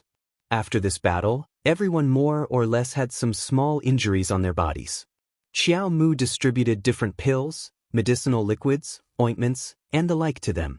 After applying them externally or ingesting them orally, it didn't take long for everyone to feel that their injuries had visibly taken a turn for the better, and their spirits were also much better. Seeing that everyone was fine, Arbor was relieved. She finally thought of Miao Renge, who had been thrown to the side by Dao Wuji. At this moment, Miao Renge was like a quail kneeling at the side, not daring to even breathe loudly. This was a world of difference from the overbearing attitude he had before. How overbearing he was before was how funny he was now. Arbor looked at him coldly. This person's body was covered in wounds and he looked battered and exhausted. Xiao Xin struggled free from Madame Ne Ren's embrace and scuttled to Xiao Mu's side. He threw himself into her arms and complained loudly, "Eldest sister, they said they want to capture us alive. They want to capture me and Dad and Mom." When Xiao Lin heard this, she was also infuriated. Just as she was about to step forward and kick Miao Renge, Xiao Mu swiftly caught her. At the same time, Miao Renge, who had been lying on the ground like a quail, suddenly stood up and almost grabbed Xiao Lin's wrist. Seeing this, Dao Wuji slapped that person's face. "Yo, you still know how to pretend to be a grandson and lie low. What, you still want to capture a hostage in order to escape?" Xiao Lin raised her hand and patted her chest. Her pair of black eyes immediately widened. "Big sister? It's this person. It's his big brother who captured me. I heard them talking. He called that black-clothed man his big brother." Arbor immediately understood and nodded. Her eyes were cold. She looked at Miao Renge and asked indifferently, "Are you going to confess honestly, or should I ask someone to search your soul?" Miao Renge's expression changed drastically when he heard the word, soul search. He couldn't help but shudder. This little girl kept mentioning the word, soul search, and said it so casually. She didn't look like a kind-hearted person at all. He looked into the little girl's eyes and immediately understood that she was not joking. If she did not confess honestly, the little girl would definitely not let her off. Soul search? Perhaps she would use something even more terrifying than soul searching to deal with him. Arbor looked at him coldly. "Have you thought it through? You only have one chance to choose. I'll tell you. I'll tell you everything." Miao Renge was almost scared out of his wits. He quickly answered while trembling. "Miss, if you have any questions, please ask. I will definitely tell you everything I know." Arbor ignored the man's flattery and asked directly, "Who captured my sister?" Miao Renge looked at Xiao Lin with trembling eyes. Seeing this, Xiao Lin was furious. Thinking about how this person wanted to capture her as a hostage, she wanted to go up and kick him a few times. "You're about to die. Why are you still stuttering?" Xiao Lin shouted unhappily. "I asked you something. Why are you looking at me?" Miao Renge was very flustered at this moment. He personally saw his big brother capture the little girl in front of him and said that he would bring her back to the divine lands. Now, this little girl appeared here unharmed. Chapter 3458. What did this mean? It meant that something might have happened to his big brother, Miao Sheng. Otherwise, how could he have fallen into such a situation? Arbor raised his wrist and whipped him. What's there to consider? Just speak the truth. If you speak a single word of falsehood, Arbor gazed deeply at him, there will be no place for you in the deepest hell. Miao Renge's heart constricted, and he hastily kowtowed in fright. He repeatedly said, "I absolutely don't dare to deceive Mississippi. That's my big brother. The one who captured your sister is my big brother, Miao Sheng. You are not members of the Panga clan." Arbor's cold gaze swept over him. "Speak, which clan do you belong to?" Miao Renge shrunk his neck and couldn't help but tremble. His eyeballs rolled uncontrollably as he hastily said, We are indeed members of the Pangu clan. Ah." A vine whip landed on his eye, directly whipping half of his eyeball into the air. Miao rolled on the ground in pain, wailing incessantly. His other eye glared at Arbor resentfully. Not a single word of truth. Arbor flew into a rage. His eyes glinted sharply as he stared at that person. He then turned to look at He-Chen, who was standing leisurely on the side. Peach Blossom. The little stoic was impatient, revealing an expression that said, "I don't want to talk to you anymore." The venerable Peach Blossom immortal couldn't resist rolling his eyes. He took a few steps forward and poked her forehead with a finger. "I've said it many times, my name is not Peach Blossom. This venerable Peach Blossom immortal is called He-Chen." He winked and pursed his lips in dissatisfaction. Without waiting for Miao Renge, who was lying on the ground, to stand up, He-Chen's bony palm abruptly pressed down on Miao Rengui's skull. Miao Renge immediately let out a blood-curdling scream, as if he was experiencing the darkest and most terrifying thing in his life. His entire body trembled uncontrollably, and his lips couldn't help but twitch. Jolin was shocked. She pulled her brother and took a step back at the same time. The siblings were confused. Looking at Miao Renge, who seemed to be experiencing something terrible, they couldn't help but look at each other. "Second sister, what is he doing?" Xiaosun asked in confusion. "That uncle looks like he's in a lot of pain." Jolin nodded and could not help but whisper, "Just now, big sister said that she wanted to search his soul. I'm afraid this is it." "What's the use of soul searching?" "Amitba, benefactress's younger sister, benefactress's younger brother, you two are too young now." It was normal that he didn't understand. It was better to stay away from such dangerous and frightening matters, so as not to spoil your naive natures. "Excellent, excellent." Jolin and Jolin looked at each other in confusion. What was going on? The two of them, brother and sister, were told by a 5-year-old monk, "Are you two still too young?" "Big sister, I really want to slap him," Xiaosun mumbled. The corner of Jolin's mouth twitched. She raised her hand to rub her brother's little head and nodded heavily. She also wanted to pull this chubby little monk over and viciously take 2 bites. Ha! After searching Miao Rengui's soul, He-Chen directly threw him to the ground. Miao Rengui was not completely dead. At this moment he was still struggling at death's door, and his eyes were rolled back. His eyes were filled with the color of death, and his throat was letting out waves of roars before he died. Right now, he only had a trace of consciousness left. His entire person was basically useless. Chapter 3459. He slumped to the ground, his only eye glowing with resentment. He tried his best to turn his head to look at Arbor. "He's from the Sure family." The venerable Peach Blossom immortal walked to Arbor's side. He took out a clean handkerchief and wiped his fingers with a disgusted expression. Then, he threw the handkerchief to the ground and shattered it into pieces with a blast of saint power. Mysophobia was a disease.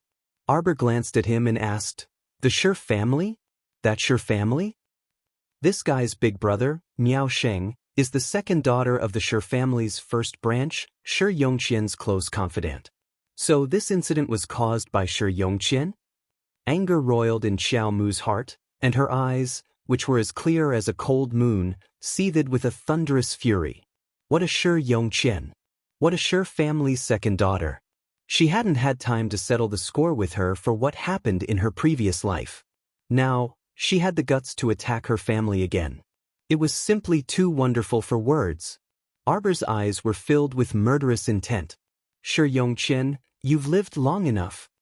Miao Rengui's 8th-level spiritual beast, little Tai Sui, walked over with a shrunken blaze hound in his hand. Before he could say anything, he suddenly heard a series of barks. The 3 puppies that had been peacefully staying on Paradise Planet suddenly jumped out. One of them jumped onto little Tai Sui without a word and slapped the blaze hound to the ground with one paw. The other 2 puppies dashed forward and patted the head of the trembling flame hound from the left and right. The 2 puppies carefully rubbed the blaze hound's head with their paws, as if they were caressing something. However, the following actions and images were not as beautiful. One of the puppies used its sharp nails to cut open the blaze hound's head. Furry took out a spirit beast's crystal core and looked like it was in a difficult position. It looked like it was wronged as it swallowed the power inside the crystal core. Everyone was dumbfounded. They couldn't help but turn to glance at Arbor. Arbor didn't have the mind to pay attention to the three puppies. She was completely focused on the Shi family's attack on her. She had to get back at them for this. Since Shi Yongqian dared to send people to the lower star zone to make trouble for her, she should know the consequences of courting death. Arbor took a deep breath. She recalled how she had suffered at the hands of this woman in her previous life, and the coldness in her eyes deepened. Because of the Blaze Hound's death, Miaoringe, who was already in a daze, suffered another heavy blow to his mind. He instantly collapsed to the ground while fresh blood gurgled out from his mouth, and his eyes were already extremely unfocused. His Highness the Crown Prince is here. Hui Feng's joyful voice sounded from outside the door. Greetings, Your Highness the Crown Prince. All the soldiers knelt down and saluted. Mo Lien strode over with a group of purple forest guards, followed by the Marquis of Stability, Zhao Sheng, and the others. Rise. Mo Lien waved her hand and had them rise. She quickly walked into the ruined Xiao estate courtyard. She couldn't help but frown. Judging from the extent of the destruction, it must have been a major battle. Fortunately, she and Jojo had arrived in time. Otherwise, the consequences would have been unthinkable. Mo Lien quickened her steps. She arrived at Arbor's side in the blink of an eye. Jojo, are you all right? Greetings, Your Highness. Everyone hurriedly bowed respectfully. Chapter 3460. Mo Lien's gaze swept over them one by one, and she hastily said, Everyone is Jojo's relatives and friends, so there's no need to be overly courteous. Dad, Mom, we've startled you. Xiao Zhongbang and Wei Ziqin smiled with gratification.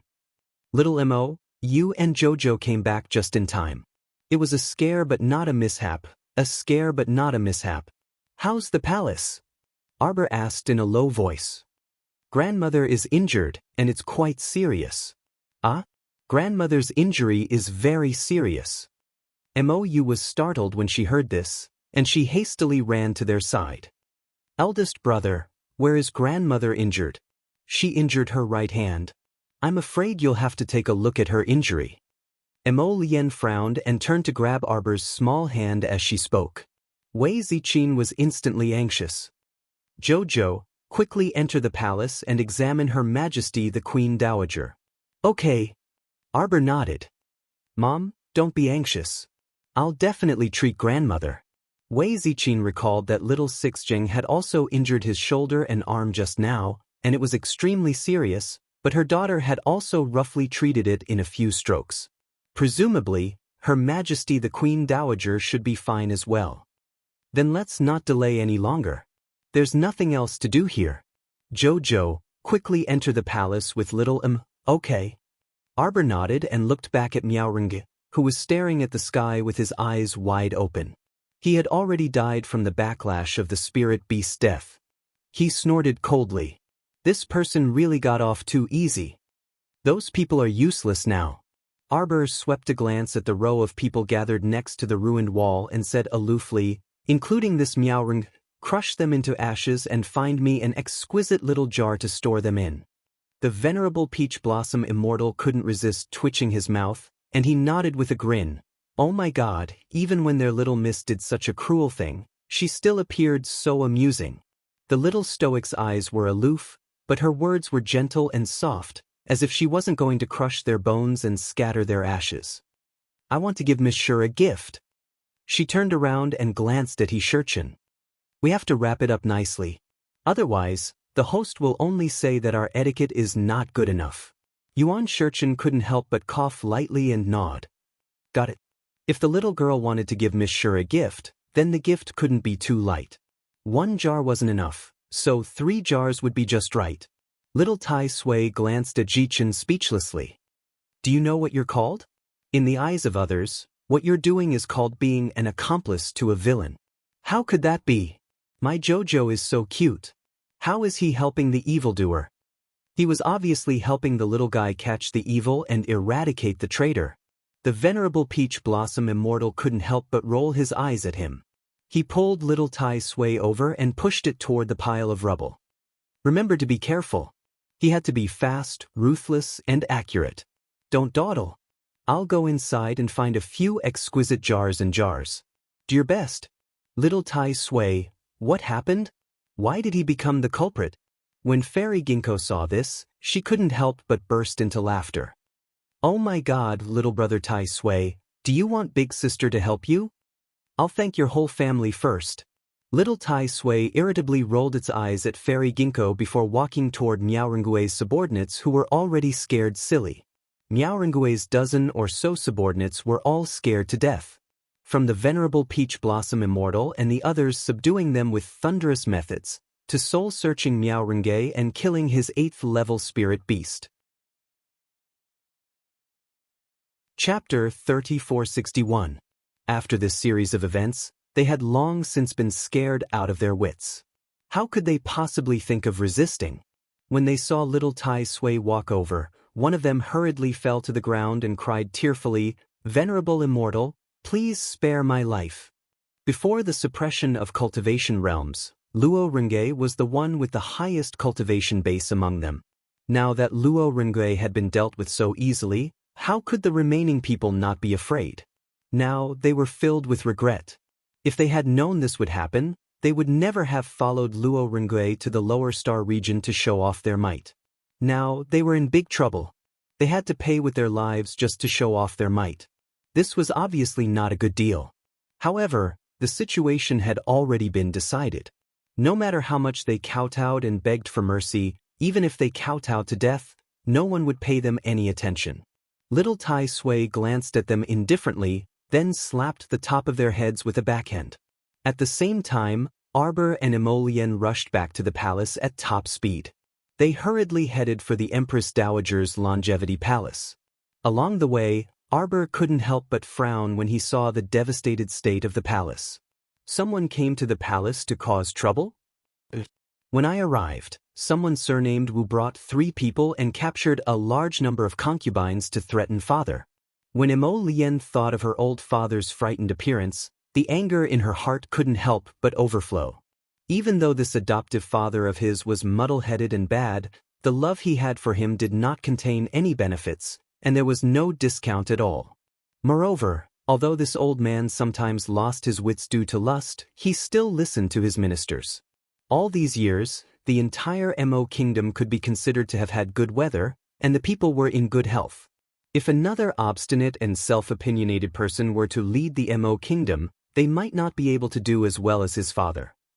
He didn't think that these people would be so bold as to come to the lower star region and touch his family. Xiao Mu's expression also darkened, and her eyes emitted a chilly glint. This group of people came for me. They were sent by Shi Yongqian. Of course, she also had a lot of questions in her heart. Why would Shi Yongqian go through so much trouble to come to the lower space zone and attack her family? Also, it was quite a scheme of them to blame the Pangu clan for everything. Jing Ti, the patriarch of the Pangu clan, must have been investigating her since she killed his daughter, Jing Minyao. What about Shi Yongqian? She had many conflicts with Xiao Mu, but it had never resulted in anyone's life. So how did Xiao Mu also coincidentally set her sights on her Xiao Mu family? Could it really be a coincidence? When the two of them passed through the drooping flower gate, Arbor paused slightly and stared deeply at the side of the garden. For men were tied to the edge of the pool, whips were whipping their bodies. Arbor looked away. Them? Emolien nodded. Then, she called someone over and whispered a few words to them before letting them leave. It was a good court, but now it's a bloody mess. Get someone to drag them out of the palace and beat them. The order he gave was to whip them for 7 days and nights, then execute them by cutting them. Sir Jojo blinked. She suddenly felt that she had been too soft-hearted. Those people who had caused trouble in her home should have been handed over to her husband to be punished. They should have been reduced to ashes by now. It was hard to appease her anger. Chapter 3462. Elder Wu and the other 3 had long had their cultivations crippled by Prince Mo's order. Now, they were no different from cripples. Even if they were dragged out of the royal palace to be whipped, they were simply powerless to resist. Soon, a large crowd of commoners gathered around the bustling royal palace's entrance to watch the show. Seeing those bastards who forcibly entered the Mo Kingdom capital to commit violence being punished by His Highness the Crown Prince, there wasn't a single person who didn't clap and cheer. Upon hearing that the Crown Prince had returned from the Divine Province with the Crown Princess, they were all unable to contain their joy and automatically knelt in the direction of the royal palace, calling out, "His Highness the Crown Prince." During this period of time, they had had enough of these bandits' attitude. Seeing them receive such punishment, they naturally vented their pent-up frustrations. When Arbor and Mo Lien hurried to the Empress Dowager's Longevity Palace, Gongchang, and had already been waiting for a long time. At this moment, he hastily ran over and led the two people into the Empress Dowager's bedchamber. The elderly woman was currently leaning against the gold-threaded cedar bed. When her gaze landed on the pair of children who had just entered, her eyes clearly brightened. "Grandmother." When Arbor saw that the elderly woman's complexion was pale and unwell, her heart involuntarily tightened. "Quick, quick, come over and let grandmother take a look at you." On the contrary, the elderly woman was very cheerful and didn't appear to be injured at all. Instead, she laughed heartily. If it weren't for Empress Zhao hastily holding her down, the elderly woman might have lifted the blankets and gotten off the bed to welcome them. "Greetings to Royal Father, Royal Mother." Arbor curtsied. The old great king hastily said, "Don't be so courteous. Your grandmother's arm has suffered a very serious injury. Crown Princess, quickly come over and carefully examine her." Arbor nodded and quickly walked up to sit by the bed. Empress Zhao stood up and stood to the side, gazing at the elderly woman with deep worry. Arbor carefully examined the Empress Dowager's arm bone, her brows slightly creased. The Empress Dowager's hand injury was actually more serious than Little Six.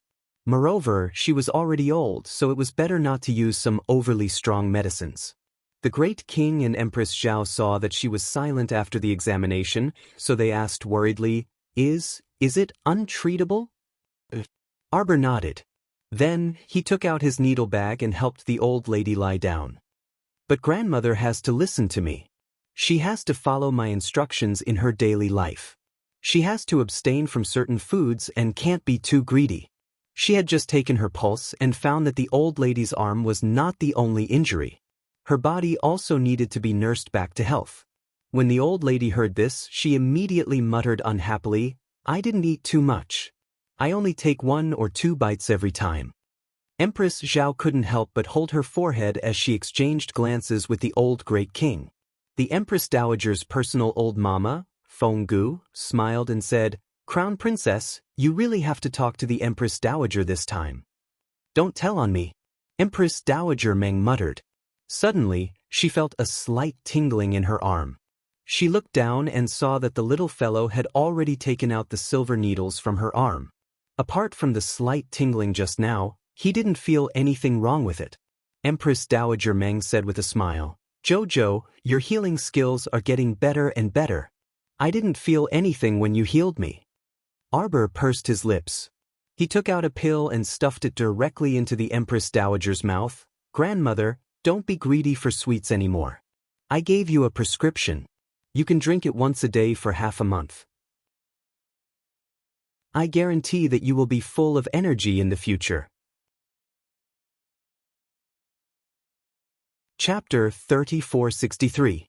You won't feel thirsty and thirsty anymore. "How did you know?" Empress Dowager Meng was halfway through her sentence when she seemed to have thought of something. She quickly shut her mouth and smiled awkwardly at Empress Zhao. Empress Zhao was angry and amused at the same time. This old lady was like an old urchin. She always lied and hid things from them. She was sick and didn't like to take medicine. "What can happen to me? I'm not bragging, but I have the strength to go up the mountain and fight a tiger." Prince Mo rolled his eyes in annoyance. He stepped forward and gently pressed the restless old lady onto the bed. "Grandmother, just listen to Jojo. Rest well for a while. Follow Jojo's prescription and nurse your body back to health." The old lady showed a bitter expression as if she was heroically sacrificing herself. She reluctantly nodded her head. Making her drink that bitter medicinal soup every day was really going to kill her. After Xiao Mu finished bandaging her arm, she gently tucked her in before earnestly saying, "Grandmother, be good and recuperate. Later, I'll make 2 bottles of jelly beans for you to eat one every day. I guarantee you'll like it." Mo Lien was speechless. Jojo looked like he was coaxing a child. It was really annoying. The old lady's eyes lit up when she heard that there were candies that tasted good. "Don't worry, I'm a person with self-control. If you ask me to follow the prescription, I'll definitely follow the doctor's instructions." Feng Gu pursed her lips. She didn't expose her Empress Dowager. Arbor nodded. "That's good. Grandmother, rest well." "Hey, Jojo, you just came back and you're leaving again?" "We'll stay here for the next 2 days. Don't worry, we'll talk again when you're better." The Empress Dowager was relieved. She nodded and said, Okay. Queen Zhao was a bit baffled. She glanced at the Empress Dowager before looking at Lady Qiao Qiao. She thought to herself, the young Crown Prince Consort said that she wanted to chat with her mother-in-law. I really don't know how she's going to continue chatting awkwardly with someone who stops talking after 3 sentences. Arbor looked at Empress Zhao. Then he stood up expressionlessly. "Father, Mother, let's go out first." The old great king saw that the Empress Dowager was fine. He nodded and hurriedly followed his son out of the Empress Dowager's bedroom. "Son, what's going on?" "It's a long story. Let's go to the study." The old king nodded upon hearing this and turned to the study with Mo Lien. Along the way, he asked worriedly, "Will these people come again in the future?" "Don't come again." Just one visit had almost cost him his life. What if those people from the Divine Prefecture could come to their small galaxy as they pleased? Wouldn't that be they would be unlucky once every 2 to 3 days? Mo Lien looked at the mess in the garden. Her face darkened. She shook her head and said, "It won't happen again. Father, don't worry." The old great king always knew that his son was very reliable. As long as it was something he said, the old king would believe it 1,000 times over. The father and son went to the study to discuss the matter. Arbor accompanied Empress Zhao to the garden and sat down. "Mother, let me see the bruise on your hand." Empress Zhao was stunned. She smiled and held out her hand. "Mother is fine." Arbor lifted her sleeve. As he applied medicine for her, he said in a low voice, "This happened because of me. I've implicated you." Chapter 3464. When Empress Zhao heard this, she involuntarily knitted her brows and said, "What silly things are you saying?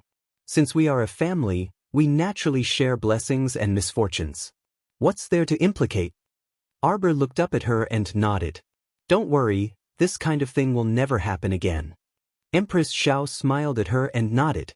"Mother personally believes in you too." The 2 of them chatted for a while more.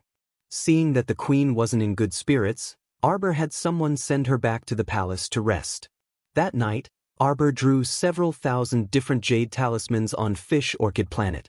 Currently, most of the talismans she drew were purple talismans, so their effects naturally couldn't be mentioned in the same breath as the yellow and blue talismans from before. When the sky was about to brighten, Arbor followed Mo Lien to the gate tower on the outskirts of the Mo Kingdom capital. Looking up at the chilly starry sky, Arbor turned to meet Mo Lien's eyes. "You can start now, Jojo." Mo Lien nodded at her. Arbor then waved her hand, and several thousand jade talismans floated up around her. As if a whirlwind was blowing, they started spinning rapidly. Arbor looked at the wondrous scene in front of her without a change in expression. She extended her small hands and slowly fiddled with the jade talisman arrays. 10 sets of triple defense, confinement, and annihilation talisman arrays swiftly took shape in her hands.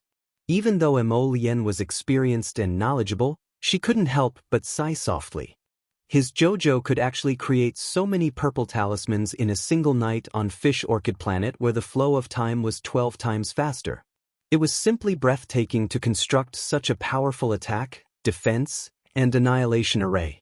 Dao Wuji, who was also watching the show from the gate tower until his eyeballs almost fell out, also couldn't help clicking his tongue in wonder.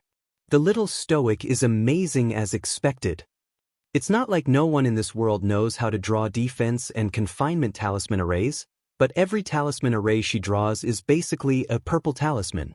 Its talisman power is definitely much higher than that of ordinary defense and confinement talisman arrays. Moreover, I don't know where this little girl got her experience in drawing talismans. I've never seen such a talisman array that superimposed defensive, confining, and killing effects together. It was rare for Jichen to finish listening to Dao Wuji's rambling, and a trace of pride appeared on her face. That's right, this is my family's JoJo. That talisman crafting cultivation is absolutely beyond your imagination. Dao Wuji couldn't help but snort. What do you mean by yours? Spouting nonsense all the time. When the sky was about to brighten, some of the citizens of the Mo Kingdom capital who were still in a daze were awakened by the loud noises on the streets. Everyone put on their clothes, washed their faces, and went out of the door or looked out of the window. Everyone was shocked by what they saw. An astrolabe the size of a millstone appeared in the sky above the Mo Kingdom capital, enveloping the 4 cardinal directions of north, south, east, and west. Currently, the sky was covered by this astrolabe. Jade talismans emitting lustrous purple light could be seen circulating and swaying on the astrolabe, bobbing up and down.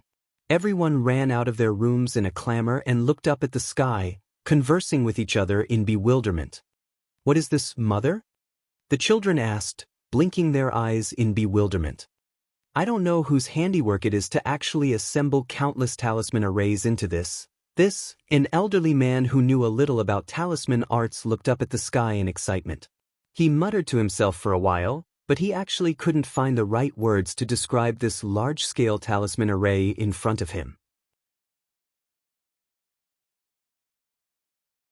Fortunately, his son had the foresight to strike first and gain the upper hand against such a great talisman practitioner, so he had long since decided to take her as his wife. As expected, his son was much better than him.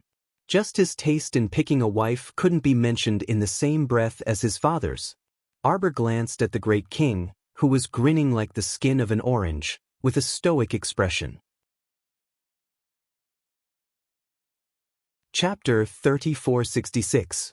The little stoic said expressionlessly, "Great king, this is the key to opening the great astrolabe formation. You can open and close it at will by dripping a drop of blood. The talisman energy in this great astrolabe formation is probably only enough to last for 10 years. If it isn't opened every day, it can last for about 20 years. When the time comes, I will naturally come back to replenish talisman energy." When the old great king heard this, he grinned from ear to ear. It's great that she's coming back to replenish talisman energy. That's great, it couldn't be any better. In that case, his daughter-in-law might have to come back every 3 to 5 years. With how worried his son was about his daughter-in-law, he would definitely come back together with her. Wouldn't he be able to see his son at all times? The old great king grinned so widely that his eyes couldn't be seen. Empress Zhao couldn't resist reaching out to secretly pinch his elbow. Cough. The old great king immediately adjusted his expression and said solemnly, "This humble one thinks that it's better to keep this great astrolabe formation open at all times, so as to avoid being unable to withstand another attack from extraterrestrials." Arbor also nodded when she heard this. She naturally didn't know what the great king was scheming. She only felt that the great king might have been frightened by this incident. It was fine to keep it open at all times. At worst, she could just come back every 3 to 5 years to replenish talisman energy. There were naturally benefits to keeping the great astrolabe formation open at all times. Once this great astrolabe formation is activated, the Mo Kingdom capital will be filled with spiritual energy that is 100 times more than the outside world. In addition to gathering defensive, confinement, and annihilation formations, this great astrolabe formation also has mystic guiding and spirit guiding talisman formations. Arbor's voice wasn't loud, but at this time, whether it was the great king and the others on the city gate tower or the large crowd gathered below the city gate tower, everyone heard her clearly. Thus, many people couldn't resist whispering to each other and asking questions, especially those cultivators. The instant the great astrolabe formation was activated, they had already sensed an extraordinary mystic energy aura. Now that they heard the little crown princess tell them about the effects, they couldn't help but be overjoyed. Of course, There were practically no spiritual masters in the Mo Kingdom capital, so very few people could sense the spiritual energy aura here that was 100 times higher than the outside world.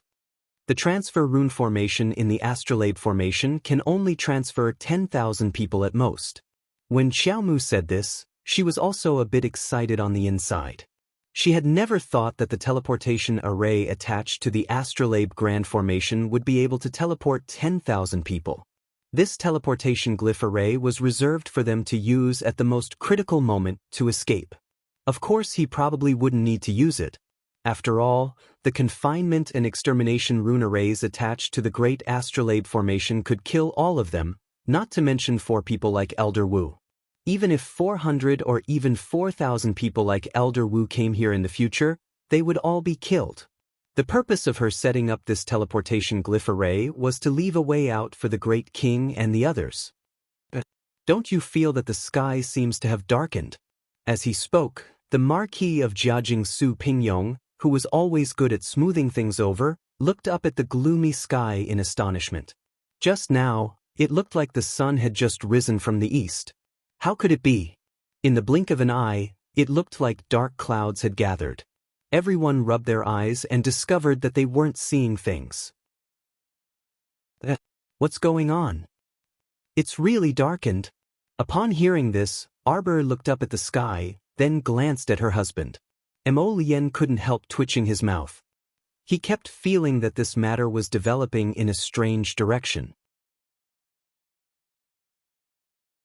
Chapter 3467. Mo Lien coughed lightly and said softly, "This great astrolabe formation is too heaven-defying. I'm afraid heavenly law was coming." Sir Jojo expressionlessly looked at the pitch-black sky and handed the jade talisman key to the Great King. Everyone looked at the sky and felt their hair stand on end. Mo Lien said helplessly, "Purple Forest Guards, escort the citizens into their houses." He turned to look at the Mo Kingdom's old king and his people, who were all dumbfounded. "Royal father, royal mother, this place should be a little unsafe. Why don't you go and hide under the city gate tower first?" Empress Xiao instantly tensed up. She walked up to grab her son's hand and asked, "What happened?" The sky was so dark and gloomy that it looked like a storm was about to come. "Is there going to be hailstorms?" Mo Lien was a bit amused. She reached out to support her mother and shook her head. "Don't be nervous, mother. This is normal." Previously, when Jojo produced a supreme-grade divine rank pill, Heavenly Law also had a stroke like this. Today's great astrolabe formation was definitely a heaven-defying formation. How could such a top-notch talisman formation appear in a tiny lower star domain? Arbor was still expressionless. He looked up for a moment before saying to Prince Simo, "Don't bother. Have them all come back." At the foot of the city gate tower, a group of fearful commoners were being evacuated by the Purple Forest Guards. When they heard the young Crown Prince Consort's words, they all stopped in their tracks and looked up at this stoic-faced Crown Prince Consort. The little stoic glanced at them expressionlessly. "They're dispersing." What was dispersing? The commoners were naturally at a loss. They didn't know why His Highness the Crown Prince suddenly ordered them to leave. Now, they were even more confused as to why the Crown Princess told them not to evacuate. Mo Lien looked up at the sky again, and her mouth couldn't help but twitch again. Jojo really was right. The dark clouds and rolling thunder that came menacingly just now seemed to have rolled back above the sky. The clouds parted and the sun could be seen. Where was the oppressive dark clouds from before? Everyone looked at each other in confusion. They all felt that today's weather was a little strange. Dao Wuji couldn't help but laugh wildly. He slapped his thigh and shouted, "I knew it. There's a 99% chance that the Heavenly Dao is a relative of this little girl." Last time, when the little girl produced a supreme-grade black pattern divine pill, the Heavenly Dao made such a big fuss and wanted to strike the little girl. In the end, it was just for show and slipped away after a few strikes. This time, it was even more laughable. Originally, he wanted to come aggressively and kill the person who created this heaven-defying talisman formation. In the end, when he saw that it was a little girl from afar, he immediately slipped away without even looking at his face. The little stoic, looking at the funny faces of He Chen and the others, The little fellow blinked and said very seriously, I really don't know the heavenly Tao. Puff! The peony fairy couldn't help bursting into laughter. The great king looked at the sky in confusion, then looked at his son and daughter-in-law. Jojo, is everything all right now? Will there still be trouble in the future? Arbor shook his head. Since it didn't strike this time, it naturally won't come in the future. Unless it was sick. Arbor pursed his small lips. Drip a drop of blood to open the astrolabe formation. You can also choose whether or not to have the formation spirit guard it every day.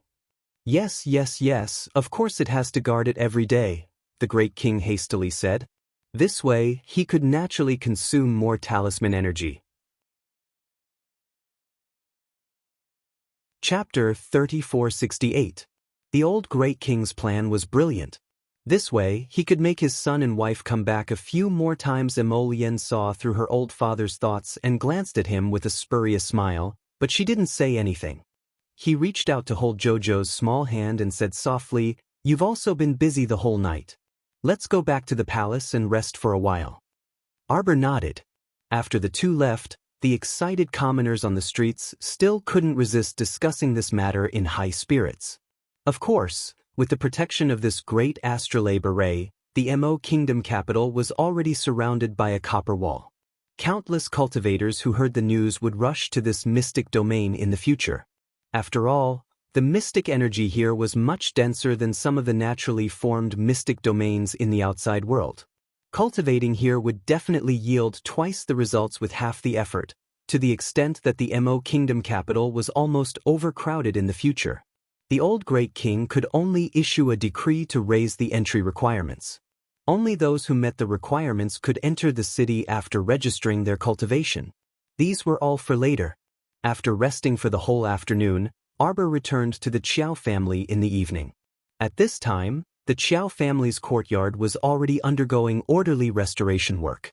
Holding her husband's hand, Arbor entered the main hall with the family and sat down to talk for a while. The way they spoke was basically Wei Ziqin, Madame Nei Ren, and Xiao Yao chattering away, while the little crown princess listened from the side. Occasionally she would interject, but after a few sentences, she would look up at her husband and ask him to add on. Emolienne was secretly amused and couldn't resist saying, Father, Mother, second uncle, second aunt, Jojo means to bring everyone to the divine land this time. We'll let you all settle down in the divine land in the future. In Dragonflame City, Jojo is now a rich woman and has purchased many properties. When the time comes, you can live wherever you want. When Xiao Sun heard that they were going to the divine land to play, he was the first to jump up and raise both hands and feet in agreement. Father, Mother, second uncle, let's go to Shenzhou with sister. You only know how to play every day. Wei Ziqin poked Qiao Sen's little head with her finger. Then he looked at Arbor hesitantly and said, Jojo, if we follow you to China, will we be a burden to you in the future? This was the last thing Wei Ziqin wanted to see. Today, because they were too weak, they almost became a burden to Jojo and his son-in-law. Jojo hopped off his stool and walked over to Wei Ziqin. He held her arm and said seriously, Mother, you will never be a burden to Jojo. If there is a day when Lotus and I are able to conquer the 3 continents, what meaning is there in conquering the 3 continents if you are not by our side? Wei Ziqin was touched and poked the little fellow's head with a funny finger. You love to talk big and make your mother happy. Mother, Jojo is speaking the truth. Emolienne nodded and said, You should come with us to the divine land. One day, when the 2 of us conquer the 3 continents, we can celebrate together. Everyone, the crown prince was so confident. It was as if conquering the 3 continents was right in front of them. Prince Mo looked at everyone with a smile. The spirit energy in the divine land is rich. This way, we can settle down earlier and slowly expand our meridians. If we cultivate well, our cultivation will definitely improve a lot. We don't have to worry about our cultivation stagnating. Chapter 3469. Xiao Zhongbang and the others were somewhat tempted when they heard this, but their gazes all turned to their daughter, niece. Jojo, will it really not affect you? What they were most worried about was that they would become a burden to the little stoic. If that really happened, then it was fine if they didn't go to the China. So what if they had to stay in this small galaxy for the rest of their lives? Xiao Qiao was an existence that people could only look up to. From the very beginning, she was destined to soar into the sky. As her family, they must not block her path to growth and soar. Seeing their hesitant gazes, Arbor involuntarily pulled her father's hand and then her mother's. She looked at second uncle and second aunt and said, "I want our family to be together and never be separated again." Everyone's gazes shifted, and yearning expressions appeared on their faces. Wei Ziqin looked at her daughter's serious expression and suddenly burst into laughter. She nodded and said, "Okay. Mother has entered a demonic barrier. Daughter is right. A family is together, so it's good no matter where we go. We'll bear hardships together and enjoy blessings together. We can even eat chaff, eat radishes, and pickles together." Right. Madame Neyrin also nodded repeatedly with a smile. She then joked, "We've never traveled far in our lives, so we'll just treat this as a vacation." Our dear Qiaosen was the happiest. He really treated this as a vacation that he was about to leave immediately. He was so happy that he couldn't control himself and kept rolling around in Arbor's arms. "Okay, sister. Are there any fun places in the China? When I go, will sister take me out to play?" Xiao Lin couldn't resist pouring cold water on him. "You have to study. You don't have time to stroll around at all." Xiao Sen, the little monk, couldn't resist chuckling. "Benefactress's brother, when you come to the China in the future, we can also be companions.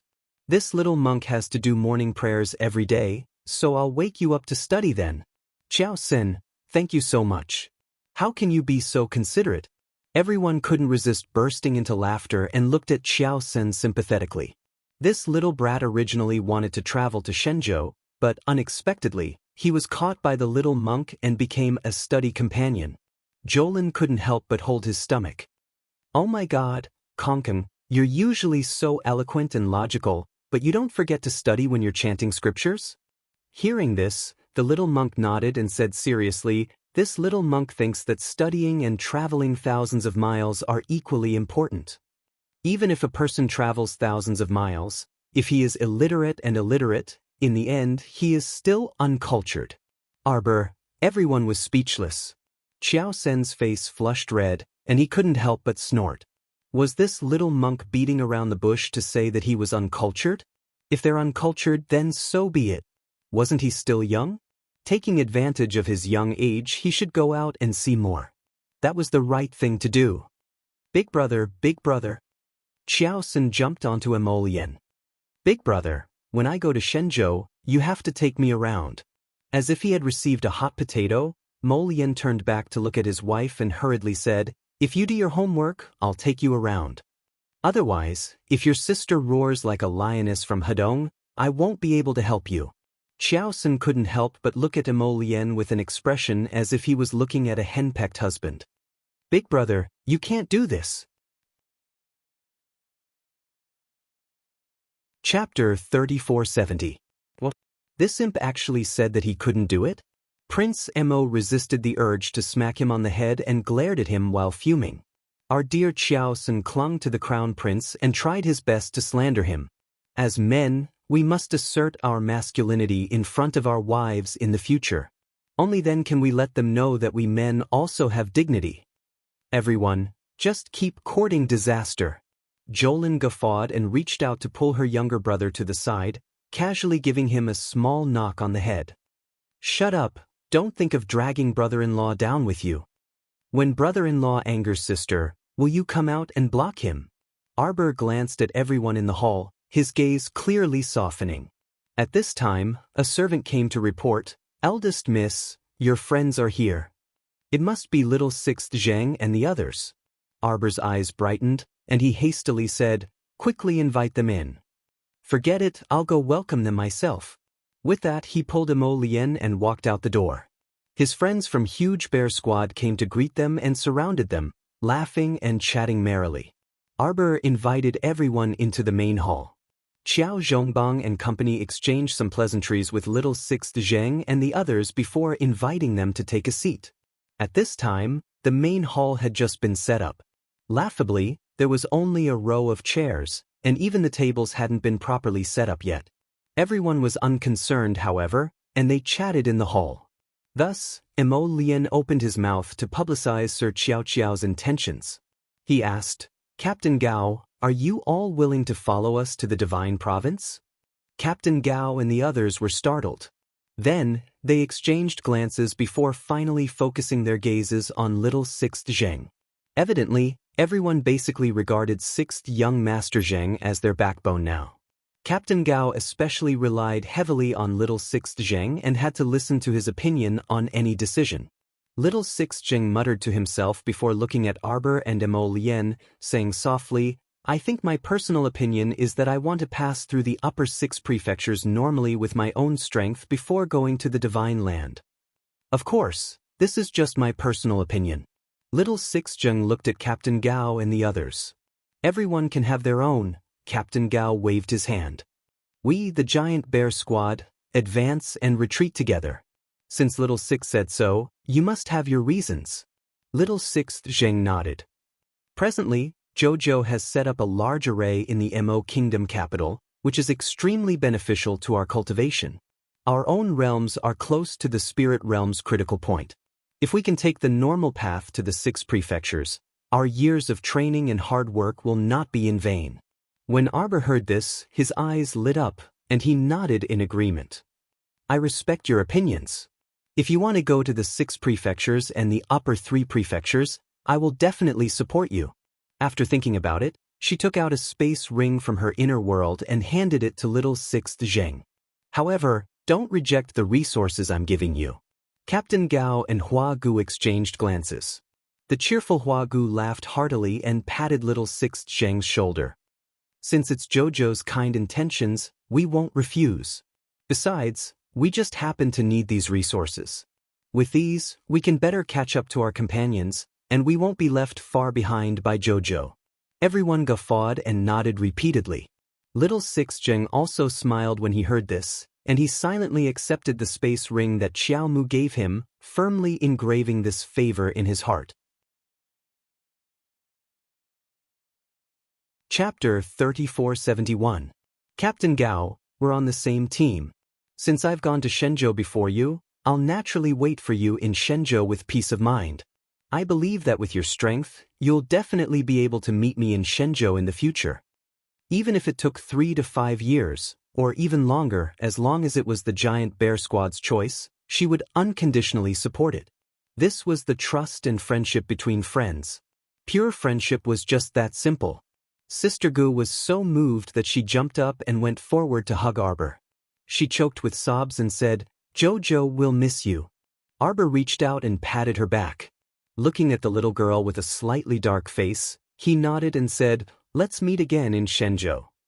Let's meet again in Shenzhou. Let's meet again in Shenzhou." Several pairs of palms overlapped. In that instant, all the members of the huge bear squad felt that their hearts were so close to each other, Wei Zichin's eyes flashed with tears. She suddenly smiled and said, "Since we're so happy today, we must stay here and have a meal together. I'll go tell the kitchen." "Hey, what kitchen are you talking about? It's been destroyed long ago." Qiao Zhongbang shook his head, amused and annoyed. Qiao Zhongxing laughed heartily. "How about this? We're not particular people. Let's go to the back garden, which is still intact, and have a barbecue." "Second uncle, good idea." Qiao Sen was the first to raise his hands in agreement. Jolin's eyes suddenly lit up. She nodded and said, "I want to eat peaches." Wei Zichin was amused by this pair of children. She poked her younger daughter's forehead with a finger. "You're still thinking about those peaches. When you were 3 years old, when our whole family was on the run, you hugged a peach for 2 days. Everyone couldn't help but laugh at this little foodie when they talked about it." Jolin wasn't embarrassed. She giggled and flashed to her sister's side. She hooked one of her arms and said, I love peaches." Wei Zichin and Qiao Zhongbang looked at each other and felt that time had passed quickly. In the blink of an eye, their children had grown up. Therefore, everyone set up a barbecue rack in the back garden. There was wine and meat, and they enjoyed a farewell banquet with laughter. The time spent together was short, and it was time to part. Little Six-Jing drained the wine cup in his hand in one gulp before turning to give Arbor a deep look. However, they believed that one day, they would be able to meet again in the divine prefecture. The next day, Qiao Mu entered the palace to see Her Majesty the Queen Dowager. She handed over the black-striped longevity pill that she had personally concocted, as well as a storage talisman that contained many pills and talismans. Grandmother. The little fellow shook her hand and took out a medicine bottle from the storage talisman. I've already pasted the name and dosage on this medicine bottle. You have to follow my doctor's instructions and take it every day. When she came back this time, she discovered that her grandmother was aging very quickly, and her vitality was severely depleted. Especially after this battle, her grandmother had consumed a large amount of vitality. Currently, there were many wrinkles on her face, and she appeared to have aged by no less than 10 years. She couldn't set her mind at ease, so she left behind prescriptions to nurse her grandmother back to health. However, time was limited, so she could only secretly instruct Fenggu. It was naturally inconvenient for her to stay and nurse her grandmother back to health every day. Good child. Grandmother is already so old. Time spares no one. Empress Dowager Meng smiled good-naturedly. Chapter 3472. Everyone will grow old. Grandmother's realm is stagnant, so naturally, her vitality will gradually decline with the passage of time. That won't happen. Arbor pulled her hand and shook it, saying softly, Grandmother, as long as you listen to me and take your medicine on time, I guarantee that you'll be radiant after a month. Moreover, isn't it too early to say such discouraging words? You still have to see your great-grandson being born. Elderly Lady Qiao was startled, and then her eyes turned into crescents as she smiled. She patted Qiao Mu's small hand and nodded repeatedly in delight. Good. My good grandchild, grandmother definitely won't let you down. Grandmother will definitely take good care of herself and watch as my precious great-grandchild is born. Fenggu smiled and curtsied as she entered. His Highness the Crown Prince is here. Grandmother nodded. When she saw Sun Ziyu's tall and straight figure enter, she kept looking at him with a strange gaze. Prince Imo was baffled. After exchanging some pleasantries with grandmother, he practically pulled his wife and fled after leaving the bedchamber. Crown Prince pulled Sir Jojo into his arms. He narrowed his eyes and looked down at his wife. Tell me honestly, what bad things did you say about me to grandmother just now? Why did grandmother keep looking at him with such a strange gaze? It was as if she expected better from him. What did he do to make grandmother stare at him as if she was looking at an unfilial grandchild? It really made his hair stand on end. Arbor blinked, her gaze somewhat evasive.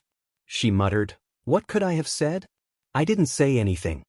Prince Imo looked at the little fellow and saw that she seemed guilty. He immediately reached out and scratched her. Tell me, what did you say? Arbor's little face was wooden. After holding it in for a while, she couldn't help but burst into laughter. She twisted in his arms and said, Nothing. He didn't say anything. I still have to go to the outskirts to set up another array. We have to leave tomorrow. Time is tight, so don't fool around. Emolian didn't know whether to laugh or cry. When did he fool around? This little fellow was used to bullying him. Just look at her. Whenever the topic was brought up that she didn't want to talk about, she would immediately twist it around forcefully. She didn't know what awkwardness was. Let's go. Miss Qiao tugged at his sleeve and urged him twice before pulling him out of the palace. Over the past year, the number of zombies on Sikong planet had clearly decreased by a lot. In addition, there was a continuous stream of cultivators who automatically organized and participated in the zombie clearing missions. Following the sharp decrease in the number of zombies, the lives of the people on Sikong planet once again became peaceful, and their days gradually became better. The fortifications on Quansikong Star were still being erected. In the next few years, there was probably no need to worry about the corpse puppets taking action again. The two of them left the city and headed for the suburbs. Arbor said softly, I think that Tianyun should have completely withdrawn from Sikong planet. Mo Lien nodded. Yeah, I think so too. As such, the number of corpse puppets would not increase because there was no Tianyun controlling them from behind the scenes. The days on Sikong planet will also become better in the future, and Xiaoyu won't be under so much pressure in the future. Thinking of her increasingly mature and steady 12th brother, a trace of joy also appeared on Mo Lien's face. Yeah. As expected of the younger brother he valued. He was becoming more and more thorough in handling matters now.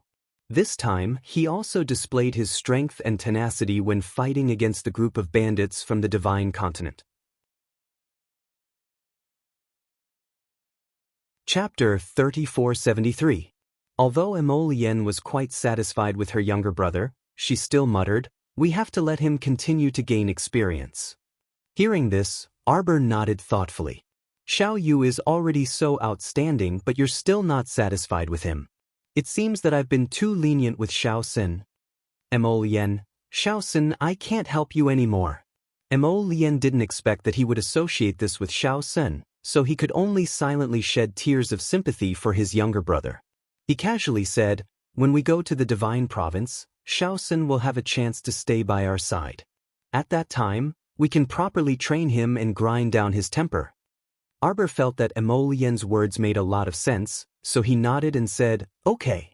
Everything could wait until they returned to the Divine Land. The most important thing now was to fix all the nearby arrays. I've left a few sets of protective array glyphs. When the time comes, I'll ask the Great King to send them to the Southern Shao Kingdom, Southern Bailey, and Northern Wei. Mo Lien naturally agreed with a smile. The special passageways were basically in the capitals of these big countries. As long as these places were protected, it would be even more difficult for people from the 3 states to come again. They had to guard against the wrath of the Heavenly Tao and break JoJo's attack and defense arrays. After suffering a few setbacks, they probably would not dare to cause trouble again. Moreover, when they returned, this matter would not be settled peacefully. They had to continue to punish some people as a warning to others. They had to let them act out and make them scared. Only then would they know how precious life was and that they should cherish the good times. Have the jade stones found in the Panga clan started to be polished into jade pieces? Arbor asked curiously. At this moment, she had used dozens of jade array glyphs, so the blank jade pieces in her hands were basically empty. She switched to using ebony pieces. It's already started. When we return to Dragonflame City, those jade pieces will probably be handed over to you. We can probably hand over 100,000 pieces first. This should be enough for a while. Those jade stones can continue to be produced and polished. It's not far from 1,000,000 jade pieces. Okay. Xiao Mu happily nodded her small head upon hearing this. Without these blank jade slips, she couldn't draw talismans anytime and anywhere. She was really not used to it. Li Yao did not expect that the jade of the Panga clan could be polished into 1,000,000 blank jade pieces. That was not bad at all. Leaving aside the soul-gathering bell and the wealth that Jing Ting had left behind, the jade alone was enough to make the battle against the Panga clan worthwhile. After the two of them finished setting up the array formation in the outskirts, they strolled around the vicinity. After making sure that there was nothing out of the ordinary in the surroundings, they returned to the city. Arbor returned to the Qiao family, intending to bring his family to the palace for a gathering. The Empress Dowager's body was getting better, and the crisis was gone. The Great King was overjoyed and decided to hold a banquet that night. He invited all the officials of the 3rd rank and above to the palace to celebrate. Therefore, after Arbor and the Crown Prince finished setting up the talisman array outside the city, they went back to the city to pick up the Qiao family. Unexpectedly, when they arrived at the Qiao family, they saw a group of servants in gray servant uniforms fighting with several servants of the Qiao family outside the door. His father, Qiao Zhongbang, and his mother, Wei Ziqin, were standing in front of the door with ugly expressions. A few familiar-looking men and women were standing in front of them, and they were arguing with them. Arbor immediately frowned and scolded with a displeased expression. He walked out of the carriage step by step. Mo Lien narrowed her eyes and coldly stared at the group of people who were making trouble in front of the Qiao family's door. Chapter 3474. Eldest Miss, Eldest Miss. When the Qiao family servants saw that their powerful eldest miss had returned, they all seemed to have been injected with chicken blood, their spirits roused. Arbor carefully looked at the people who were quarreling with his parents. He felt that their faces were somewhat familiar, but for a moment he could not remember who they were.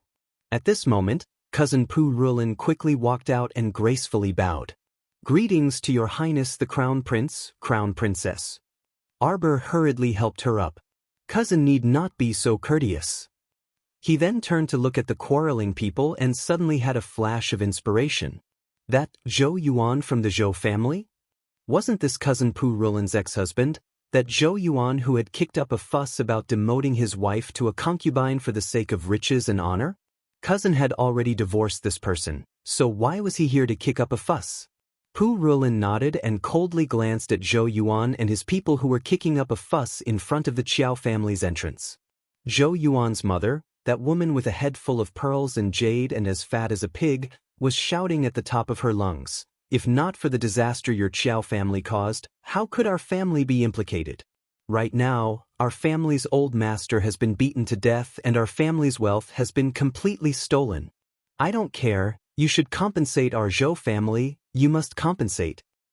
Didn't you hook up with the richest family, the Gao family? Do you even care about a trifling sum of money?" Eldest Aunt Xiao Wenxiu angrily glared at Zhou Yuan's mother and sternly shouted, "I advise you not to cause trouble here, or else you won't be able to clean up the mess. Alright, you want to use the crown princess to pressure people again." Zhou Yuan's mother was so anxious that her eyes turned red. Just as she was about to pounce, a black shadow flashed forward and grabbed the back of her neck by the clothes. The moment the purple forest guards acted, they immediately tidied up the quarreling people in front of the entrance and forced them to lie down. Zhou Yuan jumped in fright. When he turned around and saw the unhappy crown prince, he rolled his eyes and hurriedly said, "Your Highness Crown Prince, Crown Princess, it's not that we've come to disturb you on purpose. It's just that our family has been turned into a mess by those experts from the Divine Prefecture. Our days are really difficult to live on." Arbor coldly glanced at them, then his gaze fell on Zhou Yuan's mother. At this moment, the old woman was still cursing incoherently, incessantly seeking death. Arbor lightly raised his hand. Immediately, two violet forest guards stepped forward and dragged Zhou Yuan's mother away. Zhou Yuan's eyes immediately filled with terror. He looked towards the cold-faced little crown princess and cried out in alarm, "Crown Princess, what are you doing? My mother didn't commit any major crimes. What are you doing? You can't use your noble statuses to be so overbearing and not give people a way out." Arbor icily glanced at him, then shifted his gaze and saw Hui Feng walking over while carrying a struggling woman. Hui Feng immediately tossed the woman in front of Arbor and cupped his fists. "Crown Princess, this woman is sneaking around the back door." Arbor glanced at the woman, but he couldn't recall who she was. However, Pu Rulin raised her voice and angrily shouted, "Gao Qiqi, you're also here to make a fuss? Your Gao family was implicated by the Qiao family and your father died, and all of your family's wealth was taken away by experts?" When Gao Qiqi heard this, her gaze instantly sharpened. She jumped up from the ground and struggled to pounce at Pu Rulin. "You bitch, whose father are you cursing to die?" Before her claws could reach Pu Rulin's face, Hui Feng suddenly grabbed her wrist. With a crack, Gao Qiqi immediately squealed like a pig being slaughtered. Chapter 3475. Qiqi. Zhou Yuan instantly became even more flustered. He hastily stepped forward and hugged Gao Qiqi's shoulders, shouting at Arbor and the others, "You? How can you be so unreasonable?" Gao Qiqi clutched her broken arm, her eyes overflowing with tears as she unwillingly glared at Pu Rulin. Originally, this woman wasn't even worth half a spirit coin in front of her, but now, because she had latched onto the Qiao family, latched onto the Crown Princess and His Highness the Crown Prince, she actually dared to be so impudent in front of her. Pu Rulin was too lazy to speak with her. She only glanced at her mockingly before walking to her mother, Qiao Wenxiu's side. Zhou Yuan looked at his ex-wife, unable to vent his anger. Ever since they divorced, This ex-wife had become more and more outrageous. Now, she actually dared to treat her mother-in-law and husband with cold eyes. She simply didn't know what she was talking about. Arbor coldly swept a glance over them. Do you want to confess yourself, or does this crown princess use special methods to make you confess? Zhou Yuan's eyes darted around, then he wailed, Crown princess, this lowly one has been wrongly accused. This lowly one really can't continue living at home, so this lowly one thought of borrowing some spirit coins from Rulin to get by. Pu Rulin coldly interrupted him. Do you think everyone is a fool? Didn't you all gather at the front door to make a fuss with uncle and aunt so that slut Gao Qiqi could sneak into the Qiao family from the back door? Little bastard, hurry up and tell us what you came here for. Qiao Wenxiu was so angry that her face was ashen. Today, mother and daughter were brought here by the Qiao family to discuss matters. Her older brother, Qiao Zhongbang, mentioned that after they moved out of Sikong planet, they would be allowed to live in the Marquis of Jiyuan's estate. He said that he had already left enough money for them. In addition to the monthly salary that the imperial court would still give them, this amount of spirit coins was enough for them to live on. They didn't even need to dismiss the servants at home, so they just needed to live a good life. Qiao Wenxiu and Pu Rulin were currently greeting Qiao Zhongbang and his family with faces full of gratitude. Unexpectedly, that little bastard from the Garden of Zhou had brought his mother and company over to cause a ruckus. He even insisted that it was the Qiao family's fault for harming his father's life. What a joke! When the cultivators from the Divine Prefecture attacked, you didn't hide at home. You were caught and lost your life. How is it the Qiao family's fault? The Qiao family is also a victim, okay? Their house hadn't been fully repaired yet. The Gao family is a rich and powerful family, and there are times when you don't have any spirit coins to spend. Then, she turned to look at Gao Qiqi and said with a cold smile, could it be that the family has really declined because of the death of their father? Bah, you bitch! What nonsense are you talking about? Gao Qiqi screamed harshly like an evil spirit. She rushed over and wanted to hit Pu Rulin's face. However, as soon as she lifted her arm, it drooped down as if it was crippled. It was sore, painful, and uncomfortable. She couldn't help but cry. Yuan Lang, you have to uphold justice for me. This shrew, she's really hateful. Just as Zhou Yuan was about to explode, he saw Arbor raise his eyes slightly. Without another word, a purple forest guard beside him slapped him across the face. With this slap, Zhou Yuan lost 2 of his teeth. His face instantly burned with pain, and he felt like his tongue was about to be tied up when he spoke. Arbor looked at them with an icy gaze. Dictum talisman. To deal with this kind of petty person who couldn't even reach the profound realm, there was no need for a dictum talisman made from jade talismans. Chapter 3476. It was the lowest grade paper talisman. A blue talisman was enough to make them confess honestly. Speak clearly, Arbor said coldly. Who ordered you to come here and cause trouble? That lord said that the Qiao clan has a token to leave the city. He wanted us to steal it and give it to him. Arbor's eyes narrowed dangerously. To the side, Mo Lien coldly looked at the man kneeling on the ground, his mouth opening and closing as he spat out the truth. Her lips curved into an indifferent sneer. So there were still fish that slipped through the net. The young couple looked at each other and saw a hint of coldness in each other's eyes. At this moment, Zhou Yuan also said, that lord killed my father with a single palm strike. We were forced to come to the Qiao clan and help him steal the token. At this moment, Gao Qiqi's face was already ashen. Her eyes were filled with resentment as she glared at Zhou Yuan. If she had known earlier, she wouldn't have made a fuss about marrying this pretty boy. When it came down to it, he didn't have the slightest ability to take responsibility. No matter what others asked, he would confess. If he had randomly made up a reason, perhaps they could still have escaped today. But now the crime of colluding with the enemy and betraying the country was bound to fall on their shoulders. Gao Qiqi hurriedly walked forward on her knees and cried out, no, it's not like that. Listen to me. Arbor swept his sleeve and heavily slapped Gao Qiqi's face. I didn't ask you to speak. The young crown princess looked at her coldly. She turned her head and continued to ask Zhou Yuan, Where is that person right now? That lord is in our Zhou clan. He was injured 2 days ago. Right now, the entire city is sealed off. There's also a very powerful talisman seal in the sky. He can't get out, Arbor's lips curled. He stepped forward and heavily kicked Zhou Yuan's leg. With a crisp crack, Zhou Yuan woke up from the pain. He hugged his leg and rolled around on the ground. His face was pale from fright. My son. Zhou Yuan cried out like a mother in mourning. Take us to the Zhou clan. Arbor looked at the pretty boy in front of him indifferently and said coldly, Don't try anything funny, or I'll turn your whole family into ashes. Zhou Yuan's body trembled. At this moment, fear had already seized his mind. He didn't expect that he would be caught red-handed just because he thought of a way to steal a pass token. He even confessed everything in a daze. Now that she thought about it, it was as though she was in a dream just now. Her mind was very clear. Although she was anxious and knew that she shouldn't reveal everything, for some reason, she obediently answered all of the Crown Prince Consort's questions word by word. It was as if his mind had been controlled by something strange at that time, forcing him to reveal everything he knew. Zhou Yuan's mother saw that the situation was not looking good.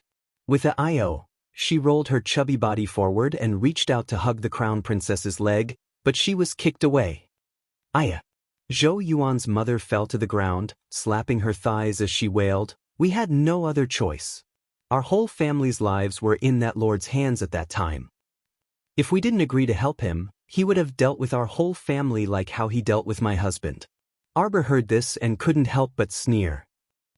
They sounded really pitiful, but just now, their faces were really ugly to the extreme.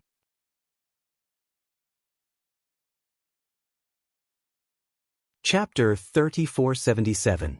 When he thought of how Zhou Yuan's family actually harbored such vile intentions, an indescribable anger arose in Arbor's heart. Take them away. Mo Lien couldn't be bothered to waste words with them. She directly waved her hand and had the Purple Forest guards lift this group of people up. Hui Feng chuckled as he lifted Zhou Yuan and swayed his body. He then reached out to caress Zhou Yuan's dog head. Young Master Zhou, I advise you to obediently lead the way and not play any tricks. Be careful of your dog life.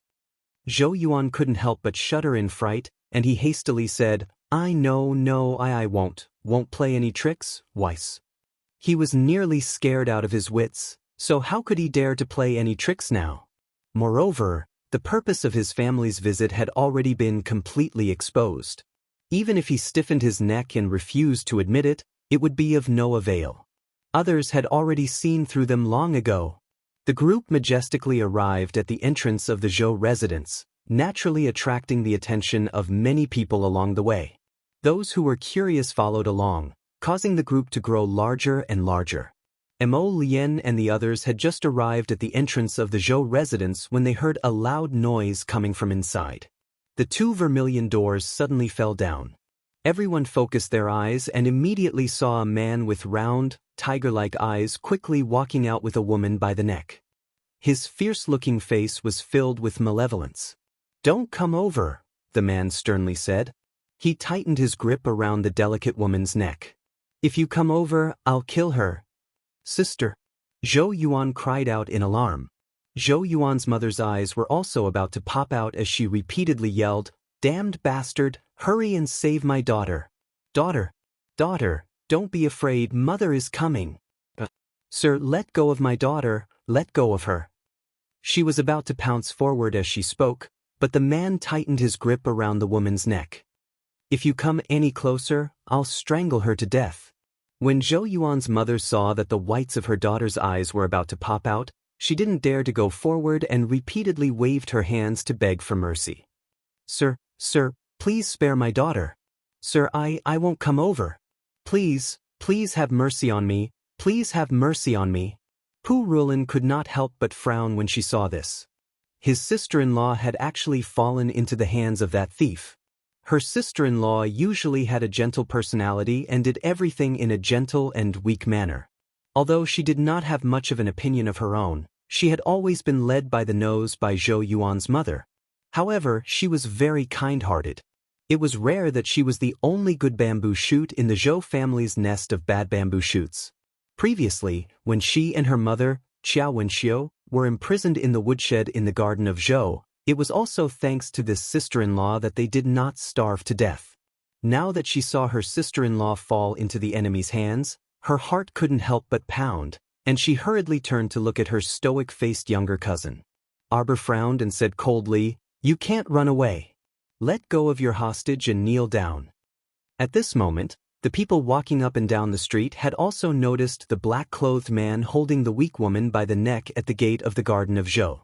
Looking at his attire, everyone couldn't help but jump in fright. Although they were somewhat afraid as they fled far away, they could not help but secretly hide in a corner and size up the black-clothed man. In any case, with His Highness the Crown Prince here, nothing major would happen. They could just hide far away and watch. This was what the Crown Prince's die-hard fans thought in their hearts. Chapter 3478. Arbor coldly gazed at that black-clothed man, his voice icy as he said, "Still not surrendering?" That man instantly became anxious and hastily clutched the woman's throat, shouting harshly, "I want you to immediately let me out of the city, let me out of the city." What kind of joke was this? He barely managed to keep his life, so of course he had to return alive. He didn't believe that His Highness the Crown Prince, the Crown Princess, would disregard the lives of her subjects and disregard the lives of others. As long as he gambled correctly, he could survive this time. The black-clothed man hastily said and clutched that delicate woman's neck, retreating several steps. "You won't let me go? Then I'll kill her immediately." "Go ahead and kill her." Arbor sneered, his eyes as chilling as ice pearls, causing people to involuntarily be alarmed. It's her honor to be able to sacrifice herself for our Mo Kingdom. The royal family of the Mo Kingdom will erect a monument for her and inscribe inscriptions to extol her noble character. Everyone, why was the little Crown Princess's expression so frosty and terrifying when she said these words? She spoke as if it was true. Everyone's hearts couldn't help but tighten, and they sneaked several glances at the Crown Princess. However, they couldn't discern any abnormality from the Crown Princess's face. The black-clothed man's face flushed red, and he couldn't resist shouting furiously. He repeatedly threatened, "Hurry and let me go. I'm not joking with you. I can promise you that as long as you let me go, I definitely won't harm this woman in the slightest." Arbor coldly stared at the man in front of him, watching as his mouth opened and closed non-stop. "As long as you're willing to let me go, I can guarantee that I won't set foot on Seekong Planet for the rest of my life. I said you can't run." Before the man could finish swearing, Arbor's aloof voice interrupted him. The little stoic coldly gazed at the man in front of her. "Do you not understand human speech? Or are you saying you want to die in a different way? If you let her go now, I can still let you die peacefully and smoothly. Otherwise, you won't even have the chance to die. At that time, you might beg me, and you won't be able to die even if you want to." Arbor's cold gaze fell on the man. His voice was calm and indifferent as usual. "Don't blame me for not warning you beforehand." The black-clothed man's eyes shrank in horror as he hurriedly defended himself. "No, I don't want to die, Crown Princess. I didn't come to Seekong Planet to cause trouble on purpose.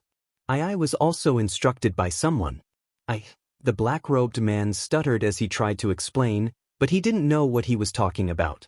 The words that came out of his mouth were so pale and powerless. Even his explanation seemed to be completely to shift the blame. There was no substantial persuasiveness at all. The Crown Princess, said you can't leave today, so you can't leave." Arbor interrupted him coldly and frowned impatiently.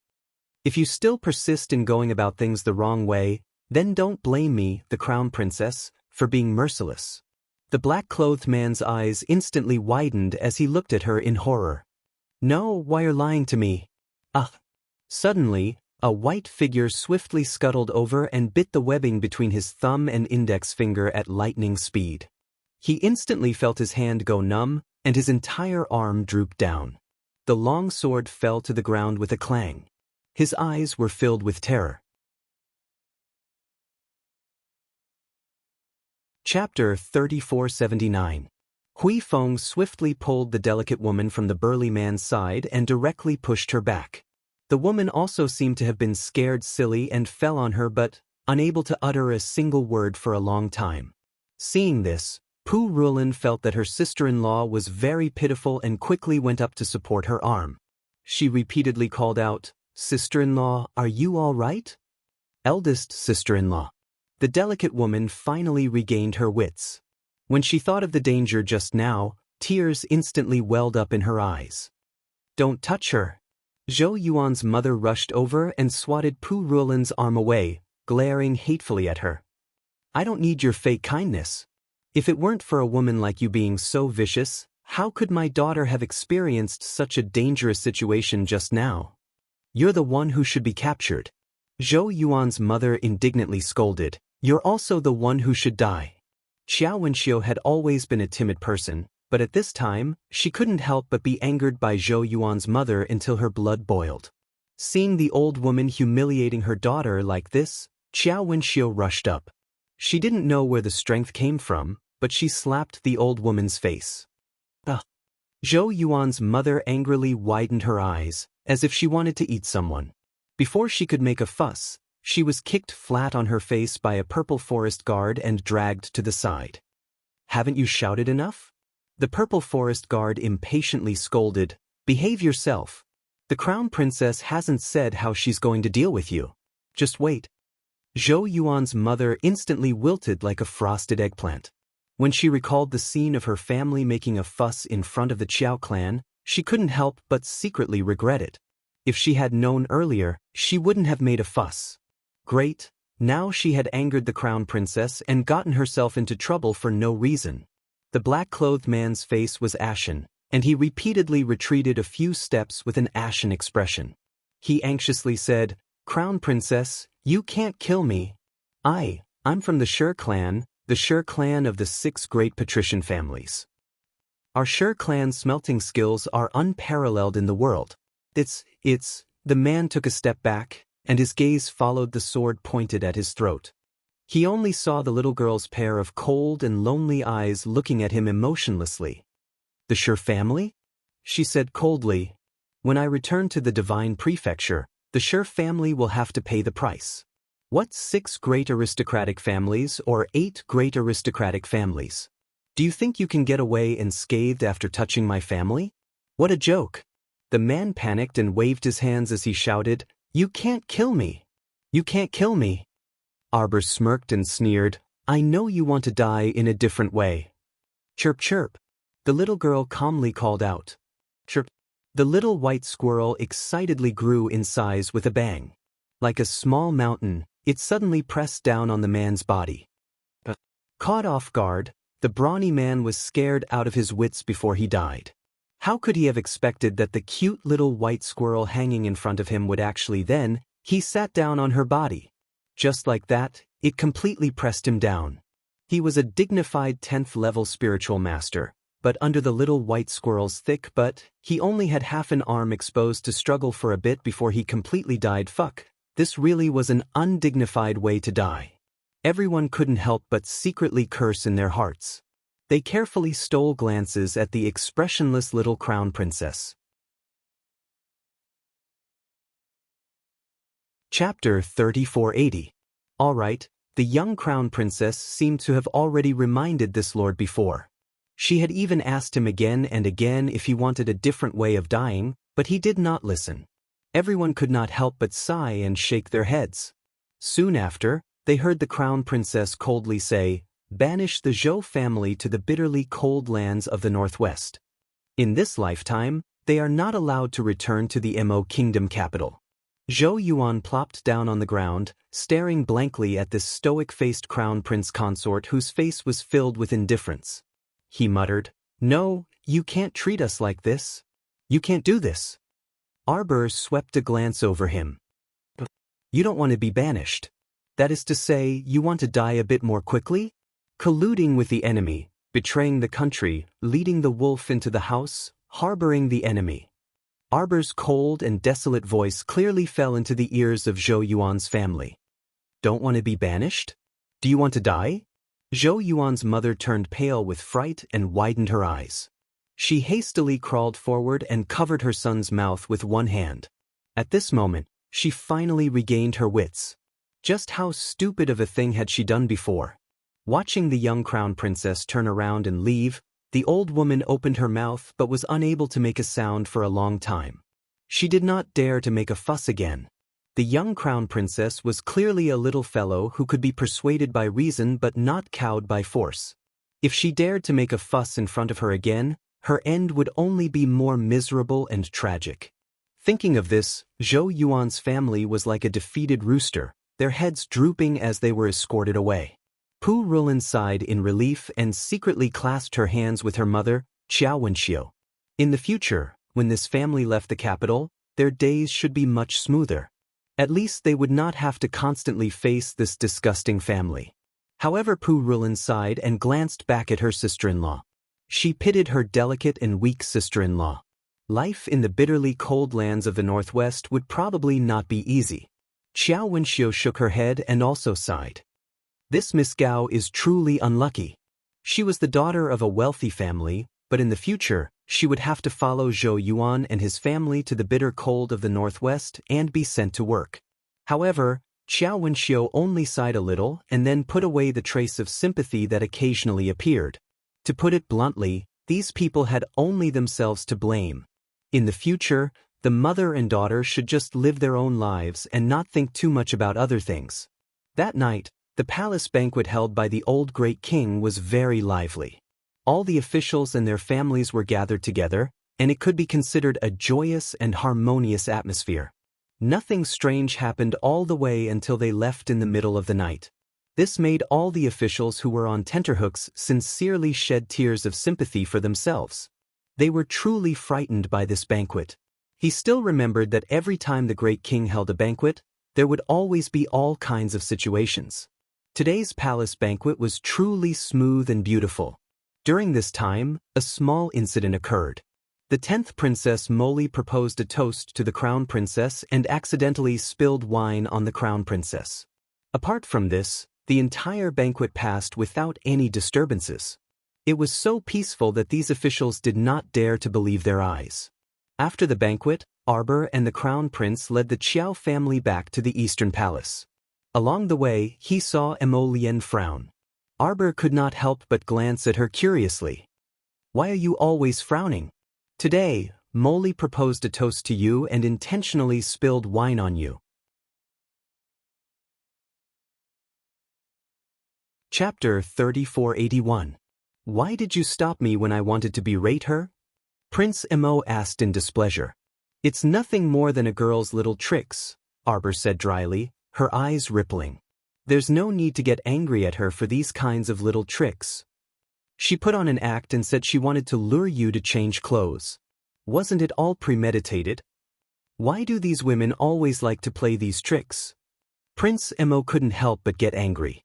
The two of them were currently in the same carriage, so only Hui Feng and a few other personal guards were accompanying them, so they could hear what they were saying. The Qiao family was in the carriage behind them.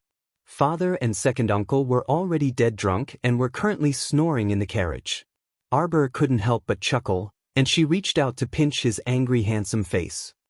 "All right, it's all child's tricks. No need to pay attention to them." At her current level, a few inexplicable plots and machinations actually didn't count for much. In the face of absolute strength, she could just crush those small conflicts that couldn't be seen in public. There was no need to get angry. "I think she's living too comfortably," Emo Lien said angrily. In any case, he wouldn't allow anyone to have crooked thoughts about him, Jojo. He couldn't even bear to let her suffer the slightest bit of grievance, so why should she be bullied by others? Arbor couldn't help but chuckle. She then grabbed his hand and blinked. "I heard that when the enemy came from the Divine Prefecture, the 10th Princess was humiliated before you rushed to the royal palace. After the incident, she seemed to have sought death the night she returned to the palace. If she really didn't want to live, she could have died that night," Emo Lien said apathetically. To put it bluntly, everything was merely an act in order to gain the old great king's attention and pity in hopes of obtaining more benefits. He understood this father of his too well. Although he was a repulsive person who lost his mind due to lust, he had always been benevolent toward his children. Arbor glanced at the crown prince's disdainful gaze and couldn't help burrowing into his embrace with a chuckle. She moved her little head and comforted, "All right. We're all going back tomorrow.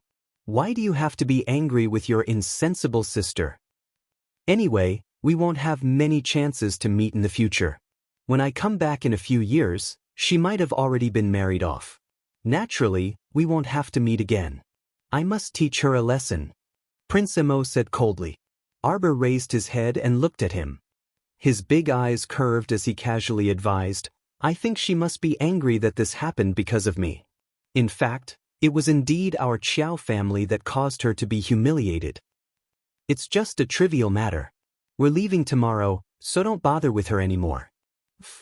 Prince Emo reached out and hugged her, his chin rubbing against her little head.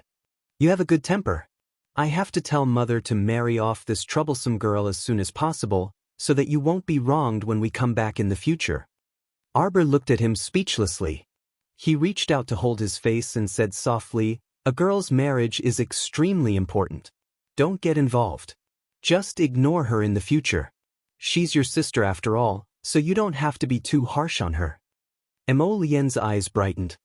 He reached out to hug his little wife and said with a smile, "All right then, I'll listen to my wife." When his wife said that a girl's marriage was extremely important, she looked at him with bright eyes, as if there were stars shining in them. It almost melted his heart. Chapter 3482. After returning to the Eastern Palace that night, Arbor asked Emo Lien to set up a defensive barrier and sent his family members directly into Paradise Planet. After helping her father and second uncle sober up, Qiao Mu led her joyous family members on a tour around Paradise Planet. Then, he took some time to chat with senior sister Su Shanshan before instructing her to take her medicine and go to bed quickly. Early the next morning, Arbor and Emo Lien bade farewell to the Empress Dowager, the Great King, Empress Zhao, and the others, and left Sikong Planet. This trip to and fro between Sikong Planet and the Divine Continent, riding the crimson firmament blue waves, was simply a walk in the park. It didn't take long for them to return to Qingyue City. Now that their family members had been brought back to them, Arbor and Emo Lien were naturally much more relaxed. After arriving at Qingyue City, Arbor simply let the Qiao family members out of Paradise Planet and took them to eat and drink along the way, admiring the scenery around Qingyue City as they leisurely headed in the direction of Dragon Flame City. No one was happier than little Qiao Senator along the way. He felt so blissful that he was practically bubbling. If it weren't for the fact that it was early every morning, the little monk would definitely nag him to wake up and accompany him to recite sutras. No, read books. He felt that his days would be even happier. The green hills were far away, and the clouds were floating lightly. It was already May, and the weather was gradually getting hotter. At noon, the scorching sun would be in the sky, and the sunlight spared no effort to shine on the earth, causing wisps of steam to rise. The Qiao family party followed the Crown Prince and Qiao Mu on a scenic tour, stopping here and there. After nearly half a month's time, they finally arrived 5 kilometers away from the outskirts of Dragon Flame City. Qiao Sen excitedly peeked his little face out of the carriage curtains and looked around curiously. He pointed at the tall gate in front of them and exclaimed, "I see the words Dragon Flame City. This child." Wei Ziqin helplessly glanced at her son and hurriedly reached out to pull Qiao Sen's little body back. "Sit properly. Don't just sit there all day without a proper posture. Mom, you're always talking about me." Qiao Sen pouted and muttered. Jolin chuckled. "You're like a frisky monkey. If your mother doesn't scold you, who else would she scold?" she called out to her younger brother. She turned her head and saw the little monk holding a vegetable bun and gnawing on it. The bun was very big, and only a pair of black eyes could be seen from behind the bun. He looked a little funny. Jolin couldn't help but reach out and rub his little bald head. He laughed and said, "Little monk, why are you so interesting? Don't take any interest in this little monk." The little monk hurriedly slapped Jolin's hand away and touched his bald head. He said righteously, "This little monk is a person who is devoted to Buddhism. Once I enter the temple, I will be a monk for life. His hand that was holding the vegetable buns was still stained with a lot of grease. When he touched his head, all the grease was smeared on his little head. He immediately jumped up and jumped off the carriage with a cry, giving everyone a fright. Fortunately, the carriage was already in a stopped state, so nothing happened. The little monk shouted, "Benefactress, benefactress." All the way, he hurriedly ran toward the carriage in front of them. Arbor had just gotten off the carriage with Emolien when she heard the demonic voice shouting all the way over. Arbor couldn't help but hold her forehead. Immediately, the figure of the little monk appeared in her line of sight. "Benefactress." The little monk immediately rushed to Arbor and hugged her thigh. You're tuning in to the Passion Pages YouTube channel. We're so grateful for your support, and don't forget to subscribe to join us on this incredible journey through captivating stories. Your generosity through donations truly makes a world of difference, as it's the primary source of revenue that allows me to expand and enhance this channel for you. Thank you from the bottom of my heart for being a part of this adventure.